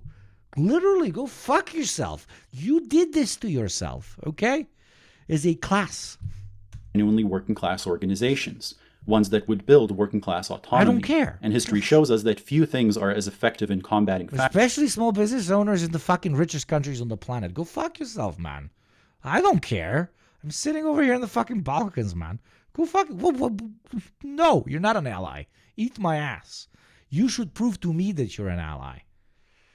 Even though I'm going back to what I said previously, we need pitches towards so-called middle-class people. We need to convince people who might be wealthy but not, corporate parasites, etc., etc. That's why I made my whole last video, Rich Socialists, where I do posit the unironic pitch that even if you're making 1 to 2 mil a year as a professional employee, as some sort of engineer, some sort of fucking stockbroker, or whatever the fuck, you can also be a comrade. You absolutely can be if you have a little bit of fucking class consciousness, because even when you're generating crazy amounts of money, most likely you would have been generating more money if your boss wasn't stealing skimming everything on top, because that's how they make the real fucking bucks from you and a bunch of other dudes, other chuds that are getting fucked over. It's not about how much income you have. It is your position in the actual fucking hierarchy. And I unironically will always stand behind this. I don't give a fuck how much you make. Dude, go get that fucking bread. Make 5 mil a year. God bless. But please try to do that without the exploitation of other people. And while certain very small segments of society might be privileged enough or lucky enough to get into that point, us as socialists should also pitch to them, because unironically they have capital and our movements need money in order to grow. That's the fucking unfortunate reality of capitalism. That's just fact. That does not mean we work with capitalists, but we do work with professional managerial class dudes that have more class consciousness aligned with the working people than they do with their fucking bosses or their position in the imperial core, etc., etc. Not to bore you with fucking nerd theory here. I unironically believe this. But these specifically American petit bourgeois reactionary fucking dogs cannot be talked to, because they just... Not only because they're foaming at the mouth, but because you're so fucking stupid. They're just so fucking stupid. You need to have basic fucking human rationality for you to have class consciousness. And these guys, this whole fucking idea is, I run a restaurant. Of their whole fucking identity. I'm American and run a restaurant. That can't receive fucking class consciousness. I broke a random guy's brain, the falcon knee, a few weeks ago, trying to explain that Steph Curry is working class because the value he generates for the Warriors is way more than his salary, no matter how high the salary is. Absolutely. And that specific pitch works really well, and why I think it should be encouraged when it comes to socialist agitation. You know why? because it directly combats the I am a temporarily disadvantaged billionaire perspective. Because socialists tell you that, dude, I hope you do as well as you can in capitalism. And even if you're doing very well, you're going to be doing as well, if not better, in an actual socialized community, also known as lower stages of socialism, post-revolution, or, you know, through electoral success, or through anarchism, or whatever fucking sect you belong to, right? Because it fucking works, you know? You don't have to tell them, yo, you went to study finance for so many fucking years and now you're making a decent buck, and that means we're going to fucking take you out behind the shed and shoot you. Okay? No. Give a little bit of that money, get us some AKs, and, you know, you'll be fucking good. I'm joking, obviously, but am I? Fascism as organized labor. Without Engels, we would not have this ideology. Without Engels, we would not have this ideology. A privileged fucking rich boy, of industrialists, of the peak of like that fucking Amazon 2 of his time. Okay? And now I'd like to thank my patrons who fund. Thank you very much, Cock Philosophy, for the video. I agree with almost all of it, except the notion that the middle class has always existed, as if it kind of spawned out of thin air, and as if it's like based in actual material reality. But then again, we might be talking about different things. He refers to, you know, the self-employed and petit bourgeois, and well-earning proletarians is one thing. I would completely differentiate those categories and differentiate them massively. Once again, check out my 9/11 tribute in the background. Jeans, Boston, Yankees, M1911, and the beautiful Statue of Liberty that I bought, I think, in New York like 10 billion years ago. Though it's kind of based, I don't know if you're noticing, because it's got like, chains or whatever all over it, a barbed wire, blah blah blah. It's probably some commentary on immigration and that not being whatever. I don't give a shit. Thank Wonderful. you very And much, you Rob child Keel, soldier, for the 5 subscriber. gift subs, brother. Do you have a Zen twin? Do you have a Zen twin tower? Yes, right behind the Statue of Liberty. Thank you very much, Trop Keel, Wonderful. A new for the child 5 gift soldier. subs, baby. Subscriber. We're getting closer and closer to that beautiful goal, motherfucker. Thank you, Trop Keel. So yeah, this whole conversation kind of usually runs in circles. Wonderful. A new child soldier. Which is very unfortunate. But hey, that's why we need to adapt to our reality as a sort of ideology, as a sort of movement, and adapt to modern times. A new child soldier. Yeah, the professional managerial class might not have existed back in the day, but it does now. And what position it finds itself in the internal class war, just like the petit bourgeois to an extent, will be defined by how we speak to them or how we do not speak to them. It's been a pleasure, as always, my beautiful, beautiful Tavarishi. I will most likely see you tomorrow. No guarantees, but very, very highly likely, baby. I might be drunk from celebrating 9/11 today too much. I'm kidding. No, terrorism bad. Again, terrorism bad, not only because it's immoral, but because it does not work. Okay? It does not work.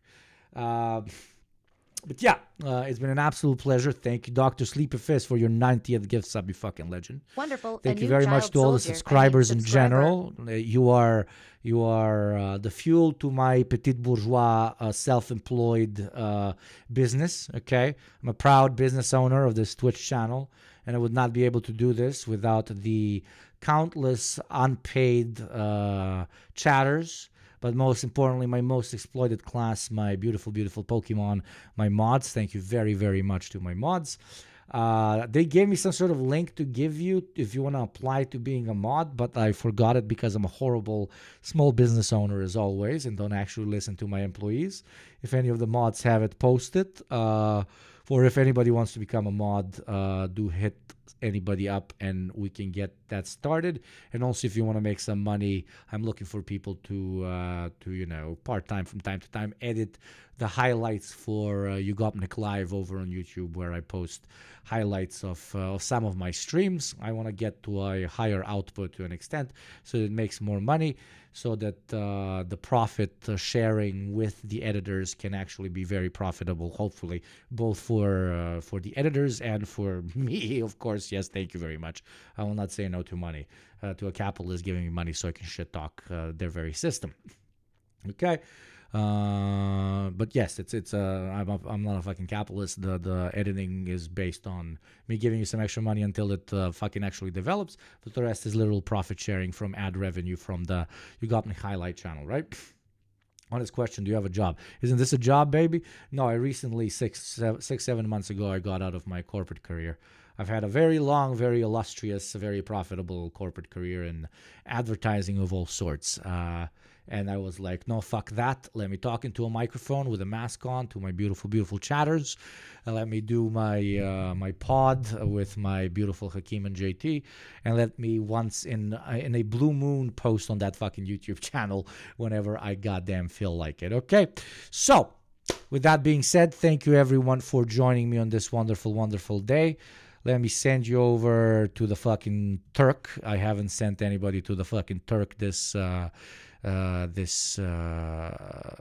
month, so go say hi. We might be small, but we got balls of steel. Make them see the community and say hi to the Turk. You know what to post? Yugo raid, blah blah blah.